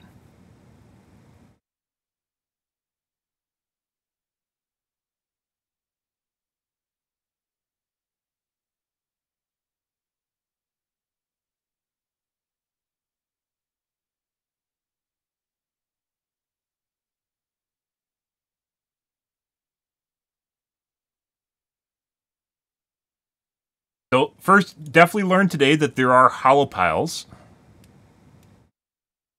Once again, made out of steel or concrete.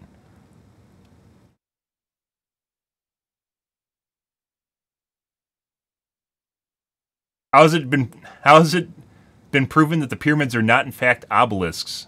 The Giza pyramids were built directly on bedrock to make sure they had a firm foundation. So maybe, I mean, this is still, by the way, they'd have to dig down basically close to a mile underground to build a pile without the whole thing caving in.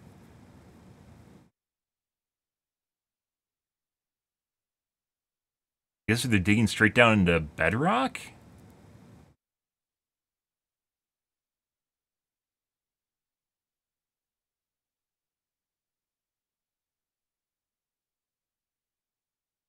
Proven that the pyramids are not in fact obelisks. That's a tinfoil hat theory, by the way, from 2024 24, 23. Well, no, actually, it's probably been around a lot longer than that, but it's a meme at this point. I guess there are hollow piles. I don't know enough about piles and skyscraper construction to know whether or not having basically a 100-foot wide pile drilled into the ground is actually going to help your skyscraper that's hollow. Either way, they're hollow.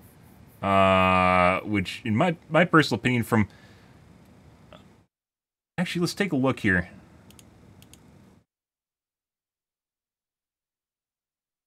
When were hollow piles developed? 19th century. Helical pile was discovered in 1836. So this is different. The idea that you basically... So, piles themselves being apparently really old, at 6,000 years old in Switzerland, putting something into the ground is different than the idea that you can make something empty in the ground, and it still serves... Like, that wouldn't even occur to me, and it didn't occur to me. But apparently you can do that. You can put it into the ground, and it could function as a pile. But once again, the size is wrong. Also, the conception is wrong in terms of basically when they had it. Maybe they did develop it way back in the day, but then they also lost it over time, I guess. But according to Google's, 1800s is when hollow piles were developed, which isn't really straightforward, right? You wouldn't think that it would have the same structural integrity as a normal pile, which it doesn't, but it's also an alternative to normal piles.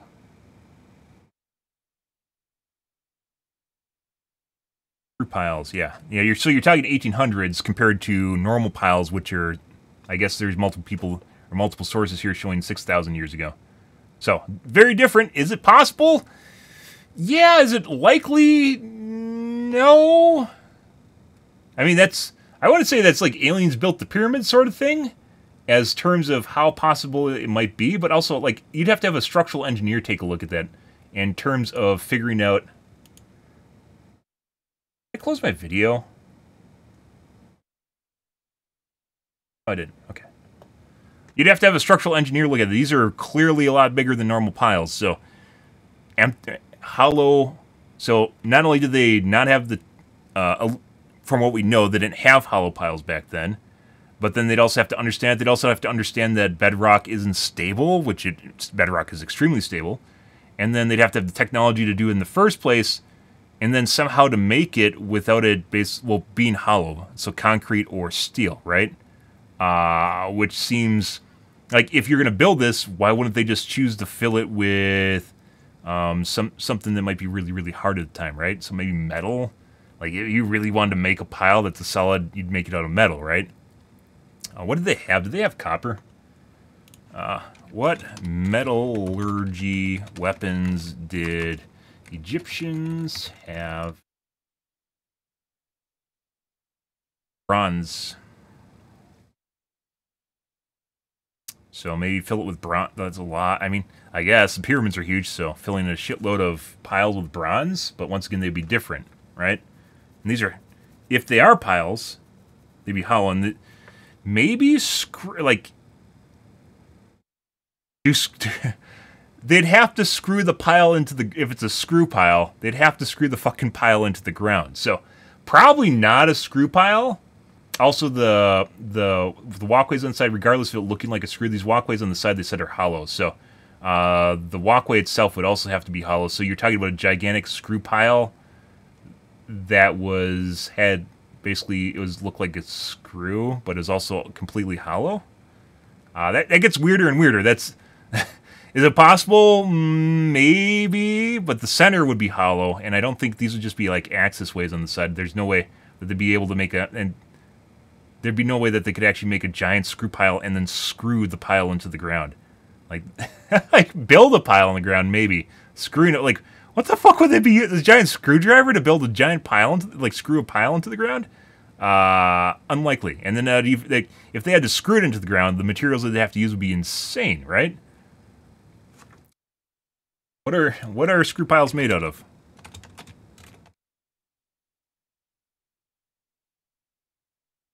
Galvanized steel. What are hollow? High strength steel. And they also don't look like that, by the way. The name of a screw pile is not what they actually are. So, if you look at it right here, basically the screw pile just infers that there's a screw at the bottom that screws it into the ground. It's not a giant screw.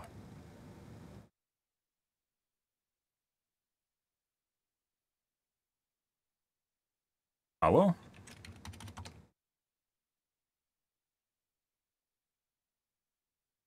Hollow tubular sections. So, not a screw pile. Could it be a hollow pile?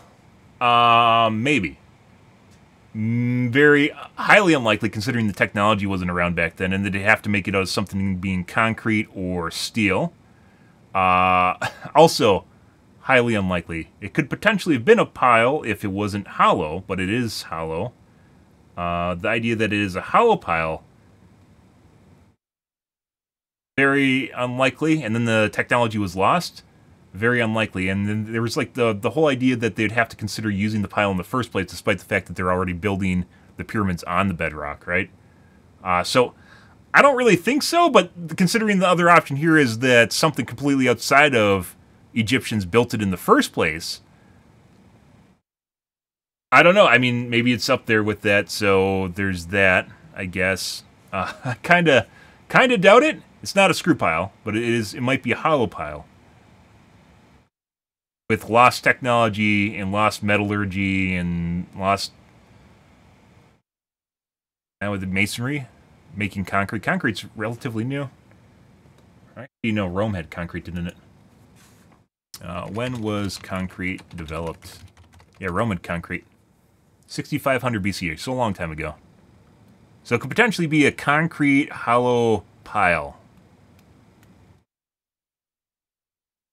that they managed to dig a mile under the ground without the whole thing just literally collapsing on itself. I mean, it's up there, guys. It is up there as a possibility, along with aliens. So, I guess there's a lot of hoops you have to jump through for that to actually be an explanation for it. But there is potential there, and like once again, they'd have to understand that bedrock is not super.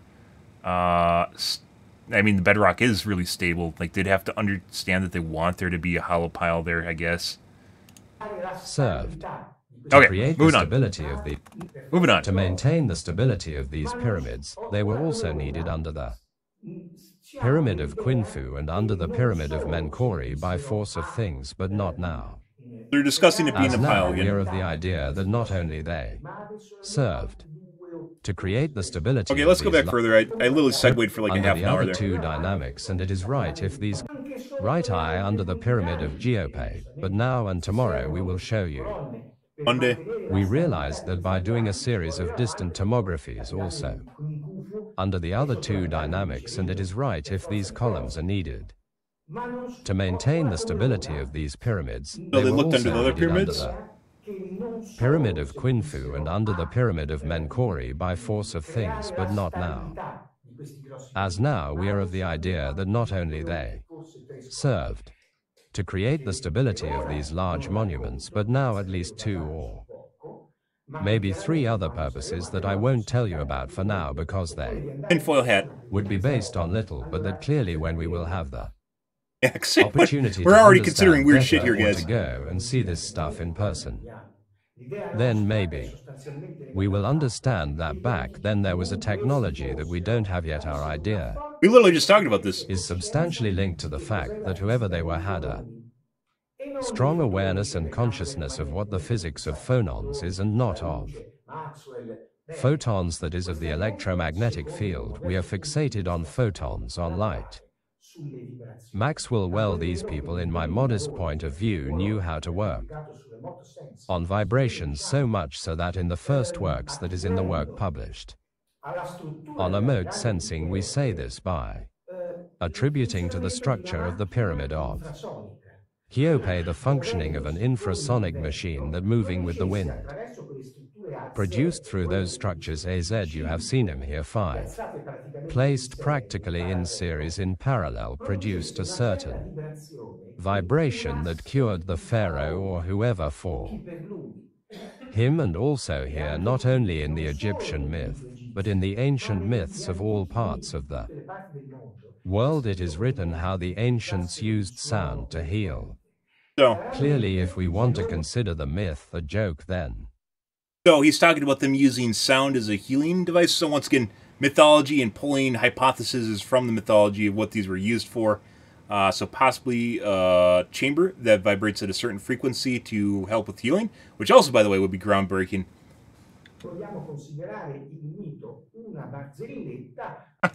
I want to point out, guys, when I was a kid, I watched Stargate growing up, and still love the series. There's a lot of really good series in the early O's. Prior to our current generation, early O's, early 10s. Stargate, not really super amazing, but was a solid B-grade sci-fi show. It ran for like close to, actually maybe more than a decade. It ran a really long time, and then Atlantis too. It's kind of weird how a lot of these things are kind of weirdly matching up. If you remember Stargate, they had a healing sarcophagus in it that literally brought people back to life. Yeah.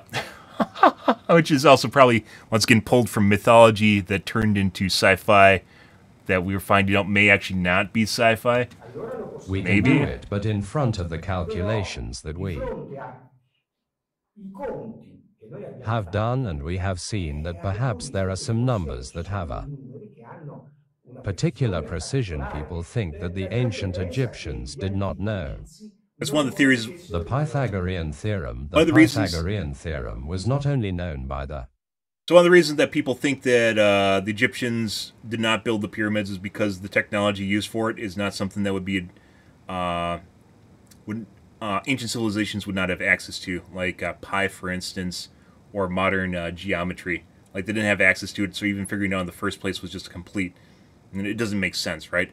This is where you start getting into tinfoil hat crowd, because, I mean, obviously something was made, and we just go off of what we can figure out, right? And there's nothing else to go off of. It doesn't matter if you think it's wrong or not, because at the end of the day, we don't have anything else observable that we can potentially use. We just know that they built them, right? Or someone built them, and they're there, and it's most likely the Egyptians, because the other explanation being aliens or ancient civilizations, like there's nothing left of them. There's no observables, right? Nothing that we can actually go and, maybe this is why it turned out this way. But, he's explaining why they understood advanced math, I believe. We can do it, but in front of the calculations that we have done, and clearly if we want to consider the myth the joke, then we can do it, but in front of the calculations that we have done, and we have seen that perhaps there are some numbers that have a particular precision people think that the ancient Egyptians did not know. The Pythagorean theorem was not only known by the ancient Egyptians, but they built a pyramid with it, because if you do not know the Pythagorean theorem, the pyramid cannot be built because it turns out really badly, and when one goes to do the right calculations, those glasses discover that the pyramid of Khafre, like the pyramid of Glunkufu, are built not only on the 31.9 and not on the 3.16, as someone says, an approximation of the Termitoro, but also on. He's talking about, I believe, the geological coordinates which is built, which is basically pi, I believe. So the longitudinal latitudinal axis.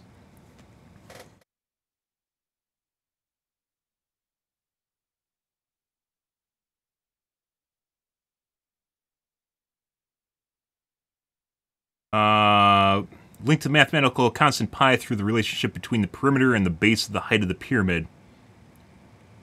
And some suggesting the builders intentionally incorporated pi into the design. Where is the...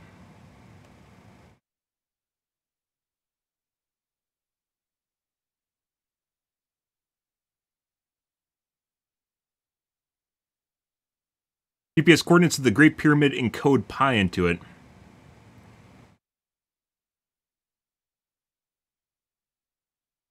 Which means you'd have to understand its relationship in terms of the planet, which is also pretty insane. But that could also just be a coincidence. But that is one of the conspiracy tinfoil hat, one of the conspiracy theories going around as to why the Egyptians didn't build the pyramids, and it's someone else, or someone told them where to build. Ancient Egyptians, but they built a pyramid with it, because if you do not know the Pythagorean theorem, the pyramid cannot be built because it turns out really badly, and when one goes to do the right calculations, those glasses discover that the pyramid of Khafre, like the pyramid of Glunkufu, are built not only on the 31.9 and not on the 3.16, as someone says, an approximation of the termitoro, but also on the 1618-0339, which is the sectioner in a precise way. This basically means that the mathematics of the ancient builders of these monuments provided for a series of awareness and consciousness that we today believe that the ancient Egyptians did not have, and that instead it seems they did. Not that is they did, they had. I can continue. I ask this because some of the internal structures and the pyramids resemble so much to reactors to reaction rooms. And so this, I believe, is the same guy from earlier that was asking him whether or not, essentially he's asking if they're a giant battery or energy generation, right? Not just as something that was used on a human level, that is for people. The idea that I got while inside was that maybe something that was used for a fluid to I don't know, but not so much to create a. Well, then the important thing is to make hypotheses, because scientific research must be approached by making hypotheses, because if you don't make hypotheses, you don't know what to look for. No, then the hypotheses must be validated and from measurements. So right now we are not able to say what. Yeah, so they moved past basically talking about, well, the research for today, and they mentioned tomorrow, which I believe once again is Monday, or it's later today, Saturday, because this is from Friday. He's basically mentioning right now that, you know, they're making a hypothesis right now, but there's no way to know until basically, you know, Egypt decides to bore into this, which, I mean, if I was the fucking president of Egypt once again, I'd be like, hey, bros, what would it take for us to build a tunnel and just see what's inside these potential hollow piles, these potential hollow cylinders under the pyramids, right? And they don't really know until they figured it out. This whole structure is for unless by making hypotheses, but we are able to say with absolute certainty that these structures are there and that they are not random, and that that's a big part of what's someone therefore put them there. From there, then we can start to do all that. So as we mentioned earlier, so one of the things that we've been trying to assert, and as someone even mentioned at the beginning of the stream today, was, is it even real, right? So these guys are real scientists. This is a real organization. It might be a small one, but these guys are actually doing this, and they are very confident in their findings and what is there. And they obviously, their online presence, guys, was very, very much botched, so much so that a lot of people reporting on this literally are either parroting sometimes wrong information or not the right information or not all the information.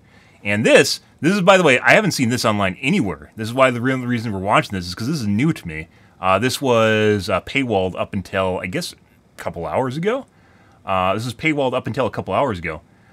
Very interesting and presents a lot of context that a lot of people were missing out on, mainly on their technique that they use, which I guess is a little bit of a secret sauce because they aren't giving it to people. They're telling where they got the information from, which was the Capella space satellites, and how they basically use it together, but they aren't giving you the information of how they tune their algorithm to weed out all the noise, which they may or may not do. I think they said later in the year they're actually going to open it up to scientific inquiry, so people basically being able to look at their work. So part of the scientific community is allowing you to see, you know, your methodology, right?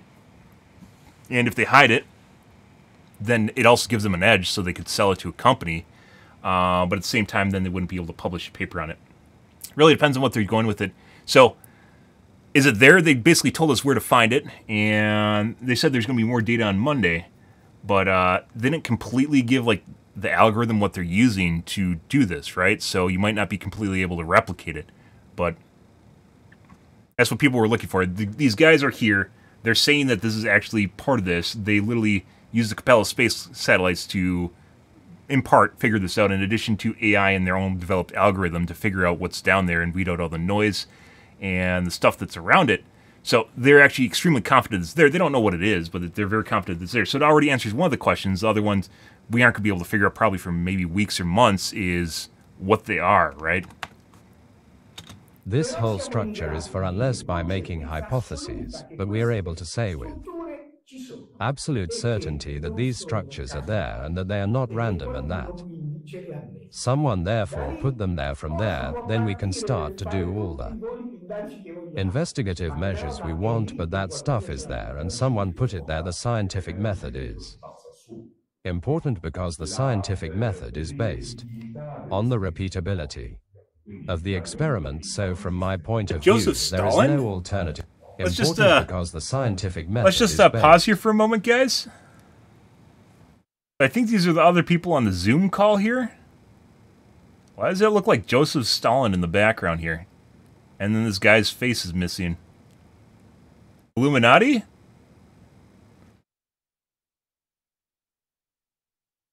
I mean, that's really... I think they weren't supposed to show this, but that's kind of curious right here, if you're looking at this guy right here. Okay.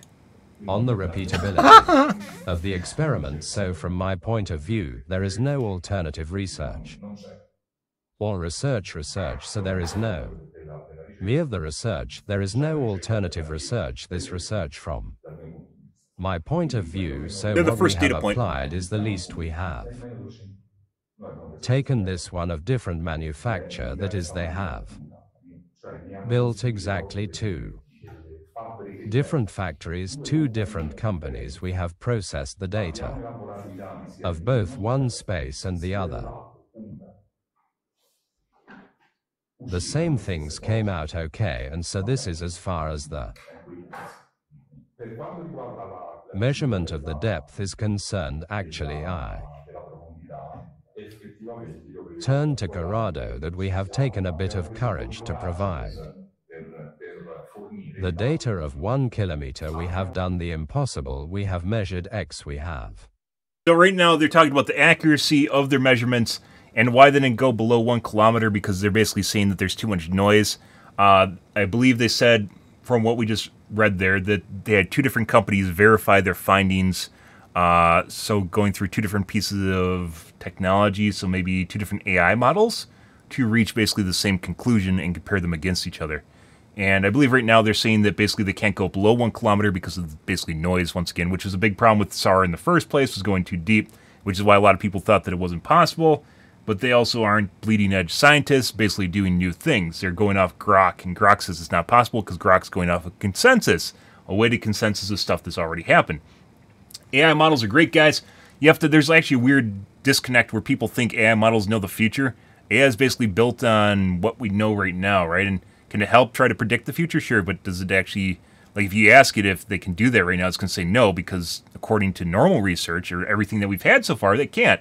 Until someone goes and does it, and then all of a sudden you have new data points, right? But until it gets those data points, there's nothing. This is the beginning. Measurement of the depth is concerned. Actually, I turn to Corrado that we have taken a bit of courage to provide the data of 1 kilometer. We have done the impossible. We have measured X. We have. So he's saying basically that, you know, a certain amount of confidence is necessary here, which is why they needed courage to do it, right?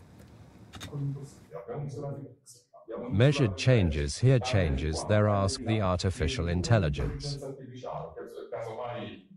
In case we have redone the calculations to the artificial intelligence which gave us the same results, and so I am there is no security. So he verified basically his calculations against the AI model? Scientist, I cannot say no, it is like that, and that's it because I am in a stump.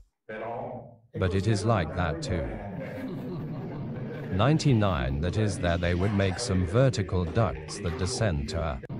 Made a joke, guys, I didn't catch it. In case we have redone the calculations to the artificial intelligence which gave us the same results, and so I am there is no security. That is as a scientist I cannot say no, it is like that, and that's it because I am in a stump. But I think it's like a joke. That too. 99, that is there they would make some vertical ducts that descend to Earth. Depth of 1 kilometer and 1.4 MH, we have to look carefully. The fortress is the one from kilometer 2 to kilometer 4 with one of the intermediate boxes further down. There are some large vanni that you can see. We measure them and... He's talking about... So this is new, and I haven't seen this anywhere online.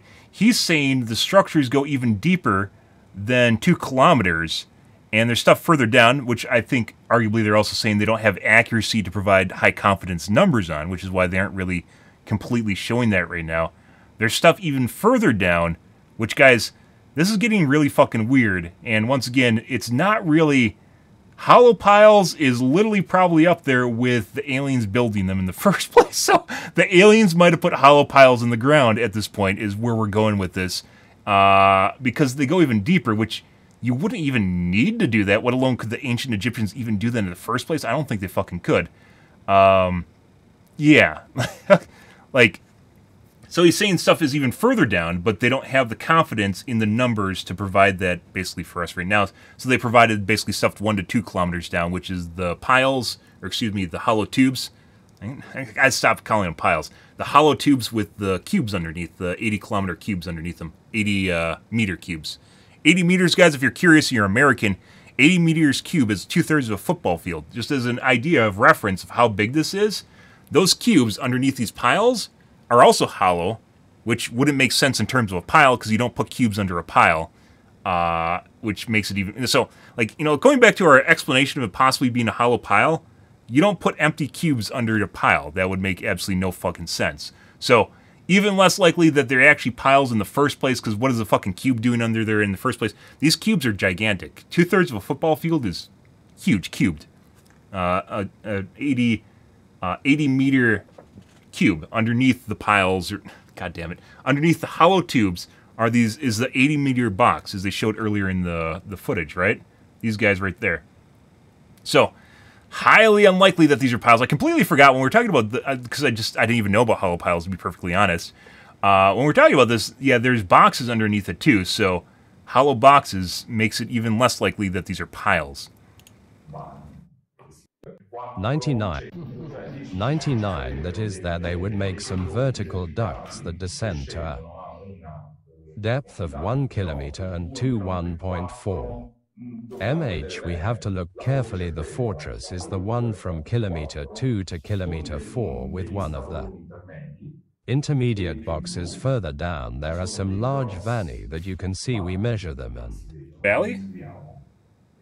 So this will be the future. As you have seen, there are many structures that present singularities at right angles, so... He's mentioning right now that there's stuff further down. They can't figure it out. So tomorrow being maybe in the future, as opposed to Monday, where they're talking about basically discussing these further and further research and how some of these other anomalies on the Giza Plateau overview that we saw earlier, how some of these stand out, and they have stuff that you generally don't find in nature, including right angles, so most likely actually built, right? Is there stuff in nature that actually makes right angles? Yes. And geometric shapes, yes. It's incredibly rare. It doesn't just happen under fucking under pyramids out of nowhere. So, yeah. The boxes are visible. And nature is very good. Nature is very good at generating natural cavities. But not right angle ones. The fact of the net angle seems to me to be something that is done by, could be done by someone else, that is by people. In short, they start to calculate in one height and perfume. So on this I forgot the S. If what you see, the tomography, is all the, by the way, same material, because it seems that it is the same then to do this So he's talking about what the sides of the material are the sides of the structures are made out of the same material. By the way, guys, if these guys are listening, it doesn't take much to hire someone to make actual translations down here that are accurate. So they don't even need to hire like someone to dub over this as much as just having accurate translations, because some of this is getting lost in translation too. Cannot answer you, because to do this you need to do the so-called done by, could be done by someone else, that is by people. In short, they start to calculate in one height and perfume. So on this. I forgot the S if what you see the tomography is all the same material because it seems that it is the same then to do this I cannot answer you because to do this you need to do the so-called economic spheroscopy. You can do it months or I have to do tomographies at different frequencies, create a database, the so-called dictionary of frequencies to the variable of the material and then give you an answer like A. As you can see the seriousness of those who are here on the side, let's say, of those who do. The research is the one of where they cannot answer, underscore. I cannot tell you there is, however, in any case it is solid, however it is solid where it shines is under wave, where it shines a little less because there is the fake ground, the so-called contrast material. Maybe there is water, okay, the more it is less bright, or even there is darkness, no. So where there is something bright and above all this something bright. Sorry if I go on about this, but as you can see from the wells, the bright too. He's talking about the contrast between different materials and the density of the material. I don't think he's wording it that way, but the density of the material determines basically the refraction or essentially the color hues. They translated to an acoustic model. So the color hues determine essentially the density of the material, which means that it have to, like, you aren't going to make piles out of what would be like a really light stone. Any sand? You aren't going to make sand piles. Maybe? Not, I don't think so. I don't even know how sand would show up then, like, because I think they weed it out as noise. So, like, would it even show up then? I don't know. Lava stone is really light, so some sort of stone with that's airy. Not bedrock, sandstone, maybe. Reach the sun because we take the data from the conical spectroscopy. From the surface must be connected to the surface, otherwise you don't know. Why, if it is isolated, if there was vibration, it remains confined down, and we from above do not extract the information. No, this is important. Well, surely this. Research, the results we are obtaining are extremely important because they also give confirmation of a pre-existence of a city that lived on this planet in remote times. You know, that time ago. In short, I proposed a vision, let's say, of the dating of the Piana di Giza.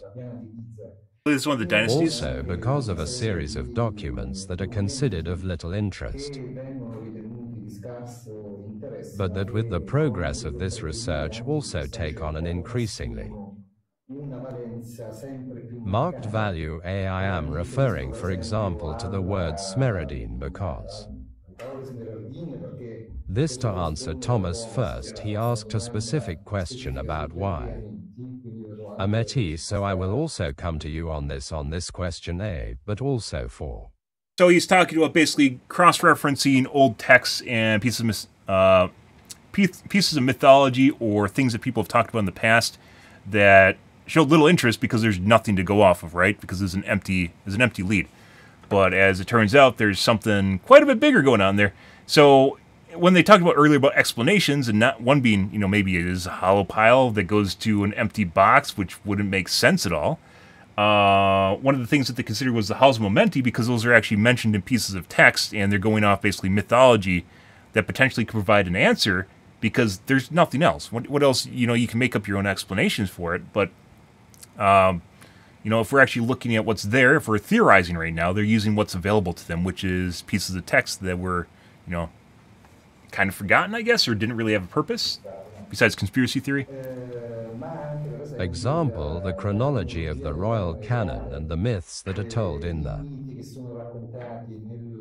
Book of the Dead, in short. So there are a whole series of references that suggest a pre-existence that is a bit determined in 36,400, which is also in line. Let's Say with these documents AA, and so I want to say, this work that we are doing is absolutely relevant because it goes to establish a whole series of A conditions that until today seem to be, how to say in short, not very reliable A as Conspiracy theory, regards tinfoil hat. instead the consideration of the association of this discovery with the city of Amunti.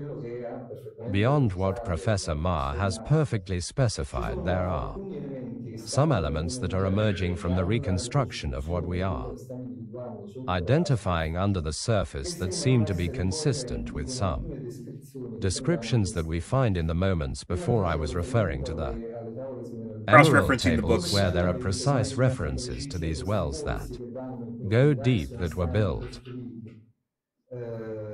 In the verse, it speaks of the children of light. We do not know who they are, but the data remains objective of the presence of these wells that go. So now they're getting a little bit...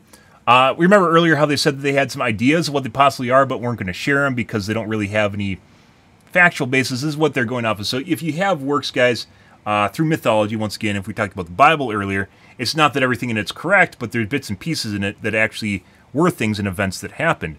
And it's entirely possible, so if they're talking about, you mentioned the Book of the Dead, having references to in it, if they actually find something that references what's actually there, obviously they're going to use it, right? Or they're going to use it as a key source of research, because clearly there's something going on here. And could they be hollow piles? Very likely not, but possibly hollow piles that are gigantic, that go to hollow boxes.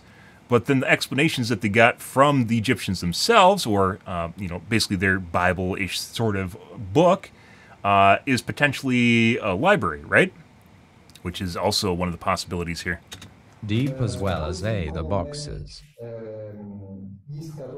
that was spoken of before, that are described in these times as rooms with the size of space, so just to underline how enormous 2/3 of a football these field rooms were. In addition, there is a further reference to the Egyptian Book of the Dead,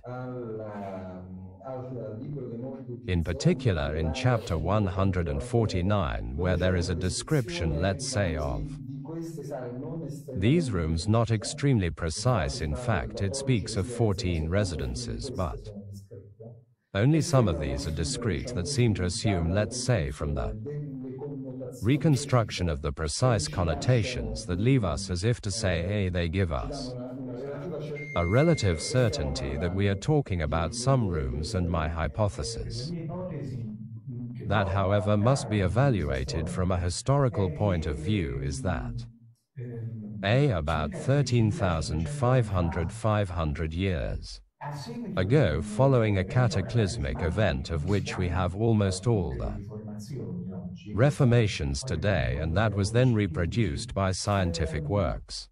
So, this is the tinfoil hat moment, guys. I believe they're talking about Noah's flood. So, also in the Bible, and a lot of people think didn't even happen. This is also where the conspiracy theorists online are going cray-cray about this right now, is the potential that this is pre-flood or part of how they survived the flood. Yeah, there's a lot of really weird shit going on right now. So I believe they're talking about the Great Flood in the Bible, or Noah's Ark. Ago, following a cataclysmic event of which we have almost all the reformations today, and that was then reproduced by scientific works. Measured so substantially 13,500 years ago, roughly, we have what we call inverse. That is, an object or more objects fell on our planet, also modifying the structure of the the Earth's axis. In that context, some scholars claim that the water of the Chiachi rose more than 100 meters in height, and we find traces of this because inside the pyramid of Cheops 2.5 of sea salt were found stuck to all the walls. Sea salt that was removed by the... So he's talking about basically how they referenced a giant flood that happened back then. they're figuring it out because of basically where salt ended up on the walls inside of the pyramid itself. So obviously salt water has salt in it, and it leaves behind a residue. It's also highly corrosive. It leaves behind a residue on everything, and they found basically salt up the sides of the walls, which insinuates that water level was at that height at some point. Salerno è stato rimosso da truppe di Zacchiaio Trupcia when he cleaned the pyramids. le piramidi. It Salt is was removed evident by that Trupcia. therefore the sea water entered the pyramids and then evaporated slowly, because otherwise 2 centimeters of crystallized salt that is not there I find. This makes me think that 13,500, 1,500 years ago, the pyramid, if it was already working, had stopped working because after it would have been unusable anyway, so the idea that I got is that this stuff was. So right now he's talking about whatever purpose it had, it predates the gigantic flood that they had that then basically rendered it inoperable. You know, like sinking electronics and water, especially salt water, is going to destroy basically everything. So it's entirely possible that whatever it was destroyed by the flooding itself. Once again, if you guys didn't know, salt water is extremely corrosive. Put a piece of metal in it. It is extremely corrosive to basically everything that comes in contact with it, and it will legitimately dissolve almost everything. So there's a lot of things that could have actually came in contact with it that were dissolved by the salt water itself. Used before Over the a universal really long after period of those time. who remained. They're the survivors, let's say a few hundred years later, returning to that place in Piritsa they restored as it is written.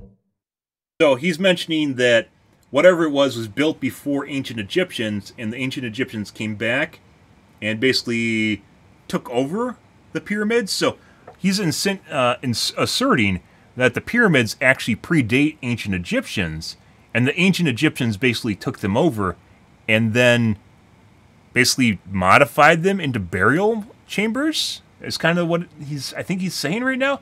So this is kind of a curious explanation, which is, I don't know, maybe it's a conspiracy theory, but he's basically insinuating that the ancient Egyptians just came back and made it their own kind of home thing, because it is a really cool spot for someone to be buried, right? Which is also, but it might not have been the original purpose of building it in the first place. Somewhere the Pyramid of Cope, so they did not build it, but they restored it, and then, however, I do not know what they did with it, and what use they made of them certainly wasn't the use of those who built them. And spatial resolution is scientifically defined as the is a distance, and it is the minimum distance so that 2 objects can be distinguished separately. That is, I move away, I have 2 objects at a certain point, I see 2, then I don't see them anymore, I see 1. So lambda, what is the wavelength of the physical phenomenon that I use to investigate something, to have a photograph of it? Lambda, I have that length for a distance. So I think he's talking about the mathematic model and how he determines basically the refraction of the material and how to look through it. I'm not a mathematician, and I also don't understand how SAR works, so this might be a technical explanation that someone that actually understands it would have to be able to decipher better. Both in the numerators, this makes me understand that the more I increase the distance, and the more the resulting spatial resolution is integrated, the more I decrease lambda. Therefore, I increase the math frequency right now, more guys. Okay, the resolution increases. Pretty sure he's talking divided about how by he 2 times the changed the aperture. noise. Here, the aperture is fundamental. The aperture is in the cameras. It is the aperture of the lens. That camera has a higher aperture than a cell phone, from which we can explain the synthetic aperture radar from space from 680 kilometers to have a spatial resolution.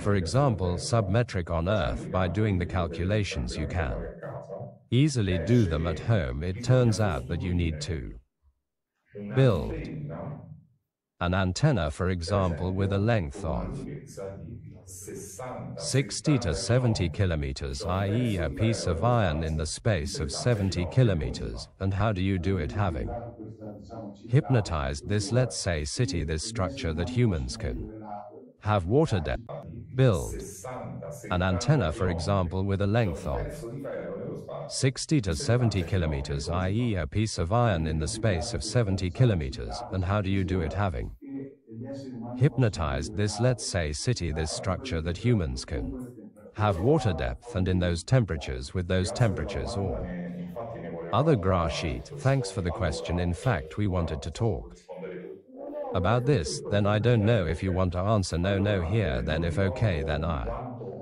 don't remember how much the temperature increases for every meter that you go underground, so there is a trend certainly increasing in temperature, and that led us to measure to calculate a temperature certainly higher than what there is. However, there is one thing to take into consideration from the tomographies I saw them. Tomorrow maybe we can talk about it even more precisely. There are an enormous amount of air ducts without snails, because there are ducts with snails and ducts without snails that probably serve to ventilate the area below. And he's talking about the extra corridors or paths, like the little paths going around the side, might be being used for air circulation, which you have to have air circulation, just like with modern mining further underground. So they might actually be used as a method of moving air around in these corridors underground, which is also an explanation for it that I didn't consider. Is there actually airways, which is also pretty incredible that Egyptians actually, well, I mean, that's kind of more intuitive, right? Because if people start dropping dead and you figure out when they go far enough down and, they start getting hazy and CO2 poisoning, right? You'd probably be able to figure out why that's happening, to intuit that. But, yeah, so he's suggesting that some of these small corridors that you're seeing are actually being used, snails are actually, obviously a translation error, are basically being used for air pathways or fresh air or CO2 removal, depending on how you want to look at it.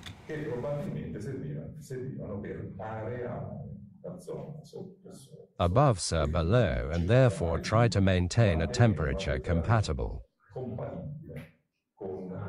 with the leadership, taking into account that on then anyway the temperatures are high. So he's saying the further underground you go, the hotter it gets too, which is 100% true. I think he's stating that not only would it be used for fresh air, but also would be used as a way of normalizing the temperature underground. Maybe so it's not freezing? So we're talking about HVAC. He's suggesting maybe HVAC, so heating and ventilation, right? So it's forced hot air? Or is it too cold or too hot? I don't know what... Does it get hot underground?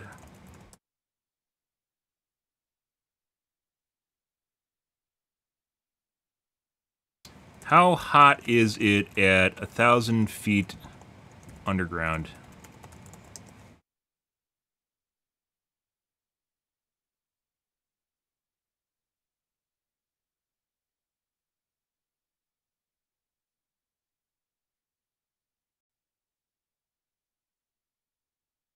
At 1,000 feet underground, the temperature will generally increase by about 15 to 30 Celsius per kilometer. So it actually would be really fucking hot. So 15 to 30 degrees per 1,000 feet. Meaning it will be warmer than the surface temperature, but the exact temperature depends on the surface temperature and the geothermal gradient of the specific location.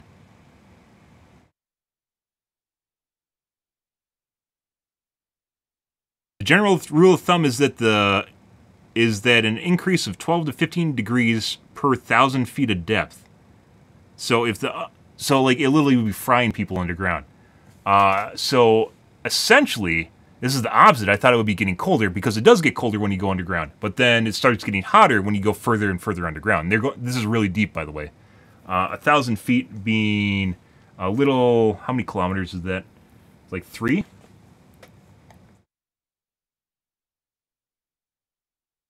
Or, yeah, 3 km to miles.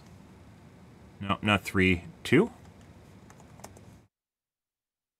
Yeah, a little, like, maybe 1.8 kilometers below ground. And they talked about the structure going down 2 kilometers. And there's stuff even further below that.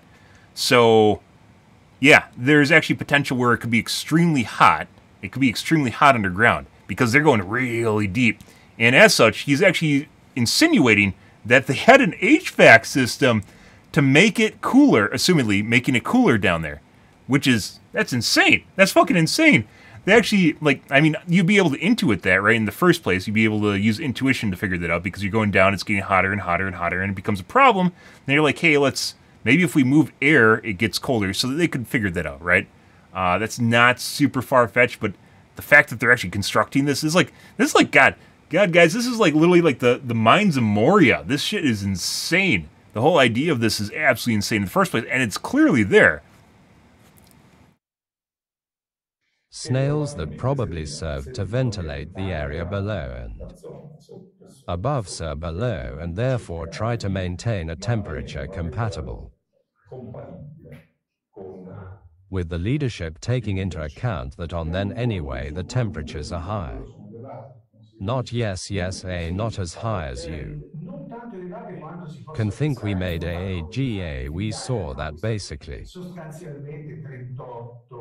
38 degrees at 6,700 meters distance, and the interesting thing is that these tubes that we first thought were colors instead are perforated they can serve as vertical piano exchanges. Because the exchanges are made like this, that is, there are 2 tubes, one inside, the other in one the hot air comes out, and in the other the cold air comes in, so it. He's talking about them being used as heat exchangers, by the way. So exchanging basically the temperature differences between 2 different fluids or air. You can put a lot of things in heat exchangers. Could be that these all served and to travel what is underneath, not by chance. In the ancient texts they talk about these deep wells that bring light and water from above, life from the other, this methodology that we have. So I think we literally translated it in the books, guys, the Book of the Dead. We translated it as the corridor to hell or something along those lines. So when we were trying to figure it out, we're talking about the Book of the Dead because we thought it was a metaphor for the underworld, when in fact, and going to the underworld, when in fact they might have been talking about a system that allows them to go really deep underground, which is actually a really curious interpretation, to be perfectly honest. Could be that these all served and to travel what is underneath, not by chance. In the ancient texts they talk about these deep wells that bring light and water from above, life from the other. This methodology that we have applied for these things actually has a mind-blowing potential, because it could be used to find water in the desert, it could be used to find oil in the desert, it could be used to find precious metals on the Runa, or some hole maybe not wanted, but if there is the Minasara project that has already in some way made data available, for example, for the moon, no, because not used, it could be useful to see, I don't know, the enemy's substitutables, in quotes, somewhere, it could, in short. So we are beyond the banal hypothesis of looking inside a chin, it. They're talking about basically explanations that aren't easily, provable, right? And they won't be able to until we actually enter them, or the Egyptian government chooses to excavate, which they 100% should. I mean, they could 100% build tunnels, guys, without actually disturbing the pyramids themselves, so I don't think that's really going to be a problem. The question is whether or not they do this right away, or whether or not they actually, care. This is the weird thing. So these guys are Italian, and this is obvious. I don't know if this is sanctioned by the Egyptian government at all. They're basically just using their own model and methodology while looking at basically satellites. I don't think they ever stated whether or not I assume they do, because they had a white paper from 22. And they mentioned that their further research needs to be done with actual better instrumentation than just using satellites, right? Which obviously is going to take a lot more time and effort. But, yeah. They're basically talking about stuff that is, what it potentially could be. Is certainly a technology that will allow us in the future. It could, in short, so we are beyond the banal hypothesis of looking inside. A chin, it is certainly a technology that will allow us in the future, if I don't know what used that is. well, to live better from every point of view. Okay. The applications could be multiple, and it seems to me that a few days ago, 2 days ago, there was a restart of some activity in the Neapolitan area. Music. Here is an activity, an objective, in my opinion, which is poor, therefore to be donated to humanity, and that is certainly. I think he's stating right now the Egyptians have already started moving on whatever this is after hearing about it, and now he's talking about basically it being used as a betterment of humanity as opposed to, oh God, guys, as opposed to it just being used by the Egyptian government. There's a lot going on here, guys. Like I mentioned before at the beginning of this, and before we even watched this video, I didn't even know this video was available and that it was actually something that we could look at. But when I mentioned this at the beginning, it would be absolutely hilarious if Egypt becomes the most technologically advanced nation on the planet, and that will most definitely lead to disclosure by other governments, because if you find out that your alien technology is actually not so, outside exotic, not so exotic, all of a sudden it becomes normal. Like we looked at the F-47 earlier today. You find out it's actually not that exotic, all of a sudden there becomes a, not rush, but rather it becomes pointless to hide it anymore. So I'm not going to lie. This is actually hilarious if this was a way for aliens to get us to disclose basically UAPs and NHIs, because it's a really good idea.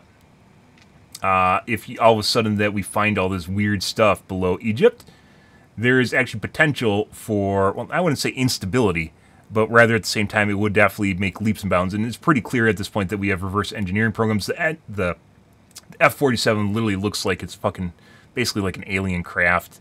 Yeah, I'm pretty sure at this point we're already seeing the fruits of the labor of programs that we don't have, like the public has no access to. But I think one of the reasons that the F-47 came to being is possibly, I mean, that happened after this happened. So I don't know. There's a lot of really weird coincidences. And we talked about earlier with the F-47 timeline, the new fighter jet from the U.S. We talked about the timelines. The timeline between the F-16, so 4th gen, and the 5th gen fighter, the F-22 or the F-35, was 30 years. From the F-22 to the F-47 was 20 years. And 18 years if you're talking about the F-35. But they also mentioned that they've been flying it for 5 years. So the F-47 has been something that they've had for 13 years after they developed, and that doesn't include planning, after they developed and basically started producing the F-35, which would be absolutely insane. That would absolutely be insane. And yeah, like this might actually, the F-35, or excuse me, the F-47 might be the beginning of disclosure as we're seeing it. Kind of tinfoil hat here, guys, but there's a lot of weird coincidences that are happening. And not only might just be disclosure of NHIs and UAPs, but it also might be this. This is once again one of the weirdest things, and it's within the timeline too. This conference was on the 15th, and this video was released yesterday, and also the press briefing on the F-47 from when the president announced it was also yesterday. So, like I said, we have a lot of really weird stuff happening this year. This isn't just like one or two things. You're like, oh, that's it. No, there's a lot of really weird stuff going on. And this might be part of it. And this isn't like the guy earlier was talking about being hollow piles. Piles don't go into boxes. So is it potentially be a hollow pile? I don't know structurally if you can make piles that big that would actually serve a purpose without it being filled with something. And they aren't filled with something. They're hollow. So there's a lot going on here, guys, and I don't think it's something the Egyptians could easily build. I don't think it is a prosaic explanation, as they say, or an ordinary explanation from Earth. And we're getting into some really interesting sci-fi. We're getting into the interesting sci-fi because I've been along forever, guys. Not alive forever, but I've been alive for a long time, and I've been waiting for sci-fi to happen. And then we got robots. Oh, I didn't even mention that, guys. There's also the robots. Did you see the stuff from Boston Dynamics and the one from X Engine, which also looks like they have something very similar to Boston Dynamics. Boston Dynamics has always been like, hey, look, maybe we'll get this in 5 years. Yeah, we might actually have robots in our houses in maybe 2 years. And I'm not talking about like a Roomba. We're talking about like a humanoid robot in your house. There's a lot of stuff that's moving really, really fast. 2025 is probably one of the most interesting years we've had in the last decade. And we are in the first 3 months of 2025. And that's, the politics shit can just eat a dick. And to be perfectly honest, if you guys are overly concerned about that, there's a lot more weird shit going on than politics right now. So, yeah, like, we have something's going on here, guys. Activity in the Neapolitan area. So he's discussing Egypt Music. moving on this already? Here is an activity, an objective. In my opinion, which is poor, therefore to be donated to humanity, and that is certainly the monitoring of hurricanes and therefore going to check, for example, the instantaneous level of activity of active volcanoes. There are vibrations that could bother us in doing our I don't know exactly what they're talking about right now. analyses, and the vegetation, for example, produces problems because the wind moves the trees, and basically if one does not. So, context here is, I think he is mentioning the technology that they're using for this could be potentially used for weather prediction and seismography, so figuring out earthquakes as well as volcanic movement underground using this technology. So lava tubes full of lava, which have a certain density, right? So he's talking about a different application of the technology that they're using here for basically weather, right? Which the technology here, by the way, is really cool. They're basically talking about accessible SAR for very little resources. And we mentioned this at the beginning of the video, for very little resources that you can use pretty much anywhere. And there's a lot of pyramids in a lot of different places of the world that don't really have the motivation or interest in having a full excavation of them, right? And I mean, if there's meter-long tubes under the pyramid of Khafre, yeah, there's a lot of pyramids, guys, and you would not expect there to be fucking 8 giant cylinders under the pyramid of Khafre, or any of the pyramids in general, that goes to a box, which makes them even less likely to be a pyramid. So, yeah, like, the implications of this technology is actually pretty interesting in and of itself, just putting aside what they found with it. Analyses and the vegetation, for example, produces problems because the wind moves the trees, and basically if one does not set certain filtering conditions, one ends up not seeing anything. That is why we have put ourselves in the best situation by saying to Gishka, a leaf grows, that's fine, but surely hunger while eating. So we will also go and discover things, in areas such as the pyramids. I think he's saying, I think that's an idiom, by the way. It must be an Italian idiom. He's saying because they can't use the technology in areas with heavy vegetation, I assume, is what he mentioned there. They're going to a place where there isn't heavy vegetation, which is the pyramids, right? Of Disso, for example, which have this problem of the vegetation that is above them. However, a Piatina that we have already given it there, but this is another matter. My thought is that the mainstream excitologists will never change because one of the characteristics of the human being is equality. Then there are many Egyptologists who is essentially human. They have written books, they have had the opportunity to issue theories, and maybe before. This is kind of funny how some of this might look like gobbledygook to you guys, but a lot of these theories and what they're talking about right now translates perfectly to English.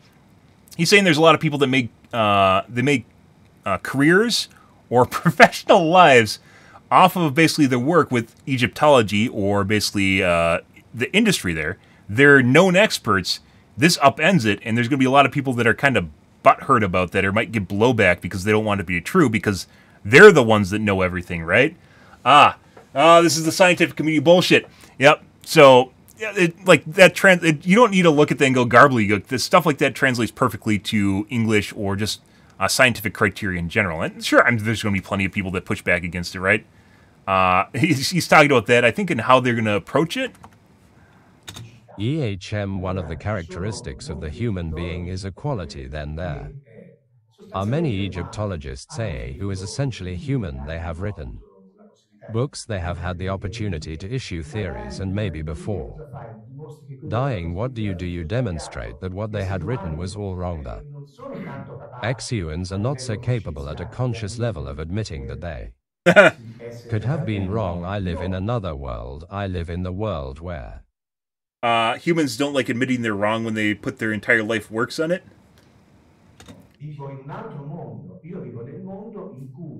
Consciousness is the important thing, not the length of the desk in your department. In this context, we know, and consciousness is used to interpret the tomographies, because through consciousness we have introduced a fundamental parameter, which is the human being's perception of what was in front of him. Then in this, he's talking about basically what they thought was real versus what actually is like changing the world, right? I have learned in life only when I have failed, that is only when I have made a mistake, because when one never makes a mistake, one never learns, or in any case he would not need to learn. Then from this point of view, I would say to the Egyptologists and mainstream, as we have called them, that is no the famous official science. There is no official science. There is science. There are some scientists who are a little more stupid and some scientists who are a little less stupid, but he's saying that everyone's a scientist, that there isn't just a body of information that is the zeitgeist or the origin of all knowledge, right? So even if there's a scientist that says, no, this is wrong because I've written books about it, you look at the information that is here and everyone changes anyways. The thing in life is you have to change over time, and failures do happen, which is funny because you look at, like with Elon Musk, when the first rocket exploded, Starship exploded, and everyone's like, oh my God, you can't fly these things, they explode. And you're like, bro, do you know what happens in rocketry? Stuff blows up. They go further and further each time, right? That's just the way it works. It's just life, right? Iterative science. It just happens. So he's just saying that basically they're going to have to deal with it. Basically, it all depends on the level of awareness that one has. I would say, what are the chances that a scientist with this mentality, with this type, the scientist perhaps a little exaggerated, a scientist, maybe a scientist is another thing, what are the chances that he changes his opinion? We have seen it even recently in the last 3 years of pandemic. People have not changed their opinion despite having written a lot of underscore. So I imagine why, because changing your opinion is like saying, but I was wrong. Here, the moment I say, I was wrong, I'm happy to have been wrong because I learned. Most human beings, on the other hand, are not happy about having made a mistake because they think they made a bad impression. What a way to end that. So some people don't want to admit they're wrong because then they basically ego, and then other people look down on them for being wrong, but being wrong is basically part of being human, right? So he's basically talking about how the Egyptologists or the scientific community is going to approach the research when it departs so far from the norm, and the blowback that's going to be suffered, but he just says people are going to have to deal with it, is basically the end result there. That was pretty good, guys. That was pretty good. Obviously took long, and there's, I think the combination of the auto-translate mixed with, we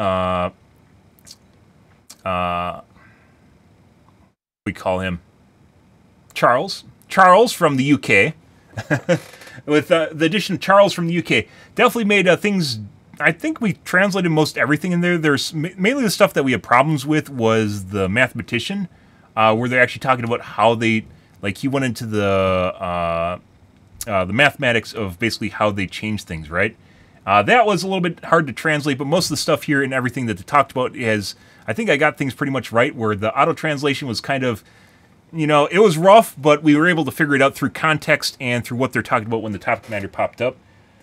In general, a very good video. Takeaways here, guys, is this happened. the big things here, guys, is this happened. There is going to be another more in-depth press briefing. They said tomorrow, but I believe they mean workday tomorrow, which is Monday, or it's later today, Sunday, or Saturday, excuse me. Later today, Saturday, or tomorrow, meaning Monday. One of the two, I don't know which it is, because they didn't really stipulate that, but I believe it means Monday, which aligns with what I heard earlier prior to today, which was there's going to be a YouTube video on Monday, which tomorrow is Monday, right, for the workday. So there's going to be a release on tomorrow. These things do in fact exist, and they're staking their career on it. Some people are going to be butthurt, which is what we heard at the end there. This technology is applicable and usable around the world with very little cost. There's a lot of pyramids that a lot of people are interested in what they're under there. And I mean, these guys have if they're going to keep it private, they have their work cut out for them. But if it's open to the scientific community, a lot of people are going to be looking at a lot of different things. Like I said, Egypt is not the only culture with pyramids. There's a lot of fucking pyramids around the world, guys. And most of them have not been excavated or basically looked at in a scientific manner beyond basically maybe excavating the top of them, right? But almost none of them have had like LiDAR or SAR or what is it called, geomapping. None of them have had that. So, like, there's a lot of opportunity here, guys, for stuff going on. And this all comes in tandem with this guy right here. Not this video. I don't know who that is. The F-47, which we talked about at the beginning there. There's a lot of really interesting coincidences, guys, that are all happening at the same time. This is probably, yeah, this is, out of all the weird shit this year, this is probably the biggest, this is the biggest,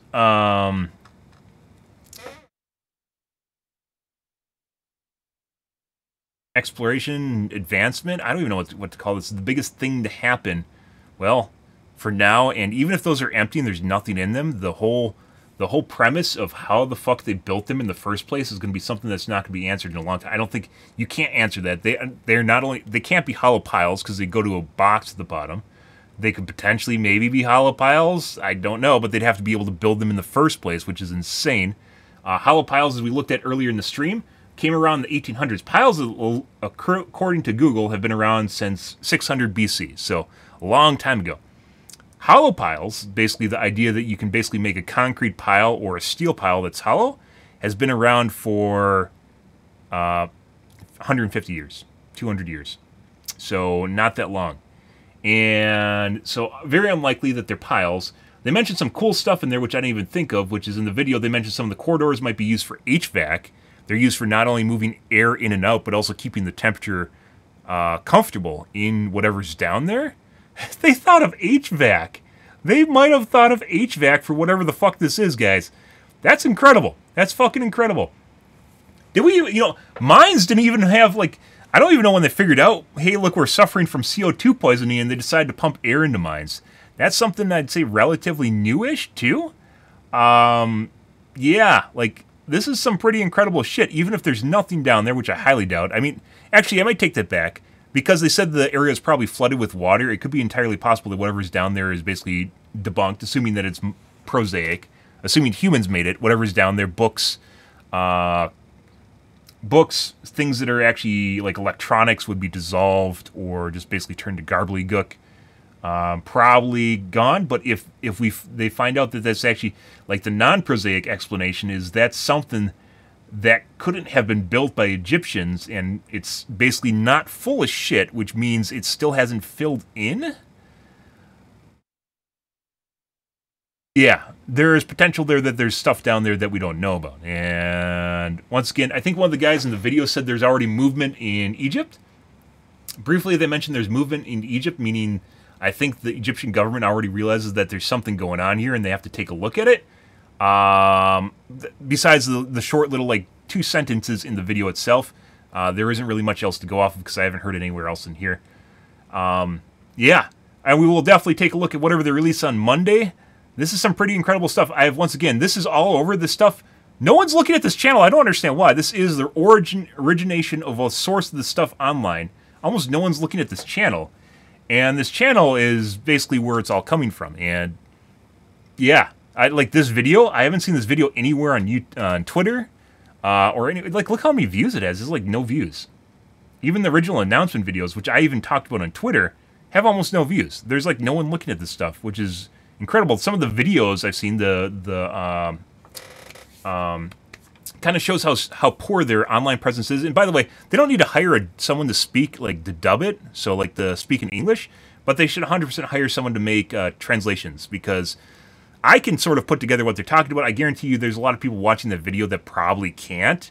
There's some interpretation where you actually need to not only be familiar with whatever topic matter they're talking about, but also in the same case, you have to kind of put together the pieces of a non-literal, like a literal translation, and I think there's a lot of people that can't do that. I was able to do it, and you guys were by watching my video. However, most people probably are not able to put together the pieces of what's going on there, in addition to also being familiar with mythology and everything else that's going on. So, yeah, they probably should hire a translator, or which probably is pretty cheap in Egypt. Well, they're in Egypt and Italy. You probably could hire one or whatever. They could 100% do that. But these videos, guys, they have almost no views. The videos of influencers talking about this stuff have hundreds of thousands, if not millions of views. Like, pretty incredible stuff. The original videos, the videos from the source itself, have no views. Like, what the fuck is that? I don't know. But this is where we are. This is the timeline we're living in right now, guys. Once again, we're going to cover this on Monday. I thought tonight we were going to play Rivals, and as I mentioned before, this video was members only. I think she changed it. Like, the one over there is members only, too. Because this is probably was ruffling some feathers, because she looks like the communications person, but she's also maybe making some money off this, or maybe sharing it. I don't know exactly what's going on here, but this looks like her personal channel. But at the same time, it's also for this organization. Once again, small businesses, guys, work in weird ways. It's just kind of the way it is. Are these guys non-reputable scientists? No, they've written a white paper. This all looks very legitimate, and I highly doubt these guys are staking their career on 6,000 YouTube views. So I'm pretty certain these guys are not staking their entire career on 6,000 views. So yeah, this is pretty good stuff, guys. I will probably upload this to YouTube too, as well, and maybe later today. But we aren't going to play Rivals tonight, obviously. I didn't even know this was going to be here. This is a 1-hour video, guys. We spent 3 hours talking about it. Well worth the time, in my opinion. Once again, this is what he said, F-47, humanoid robots in your house in probably 2 years, if we looked at the Boston Dynamics and the X-Engine robot, NHIs, UAPs.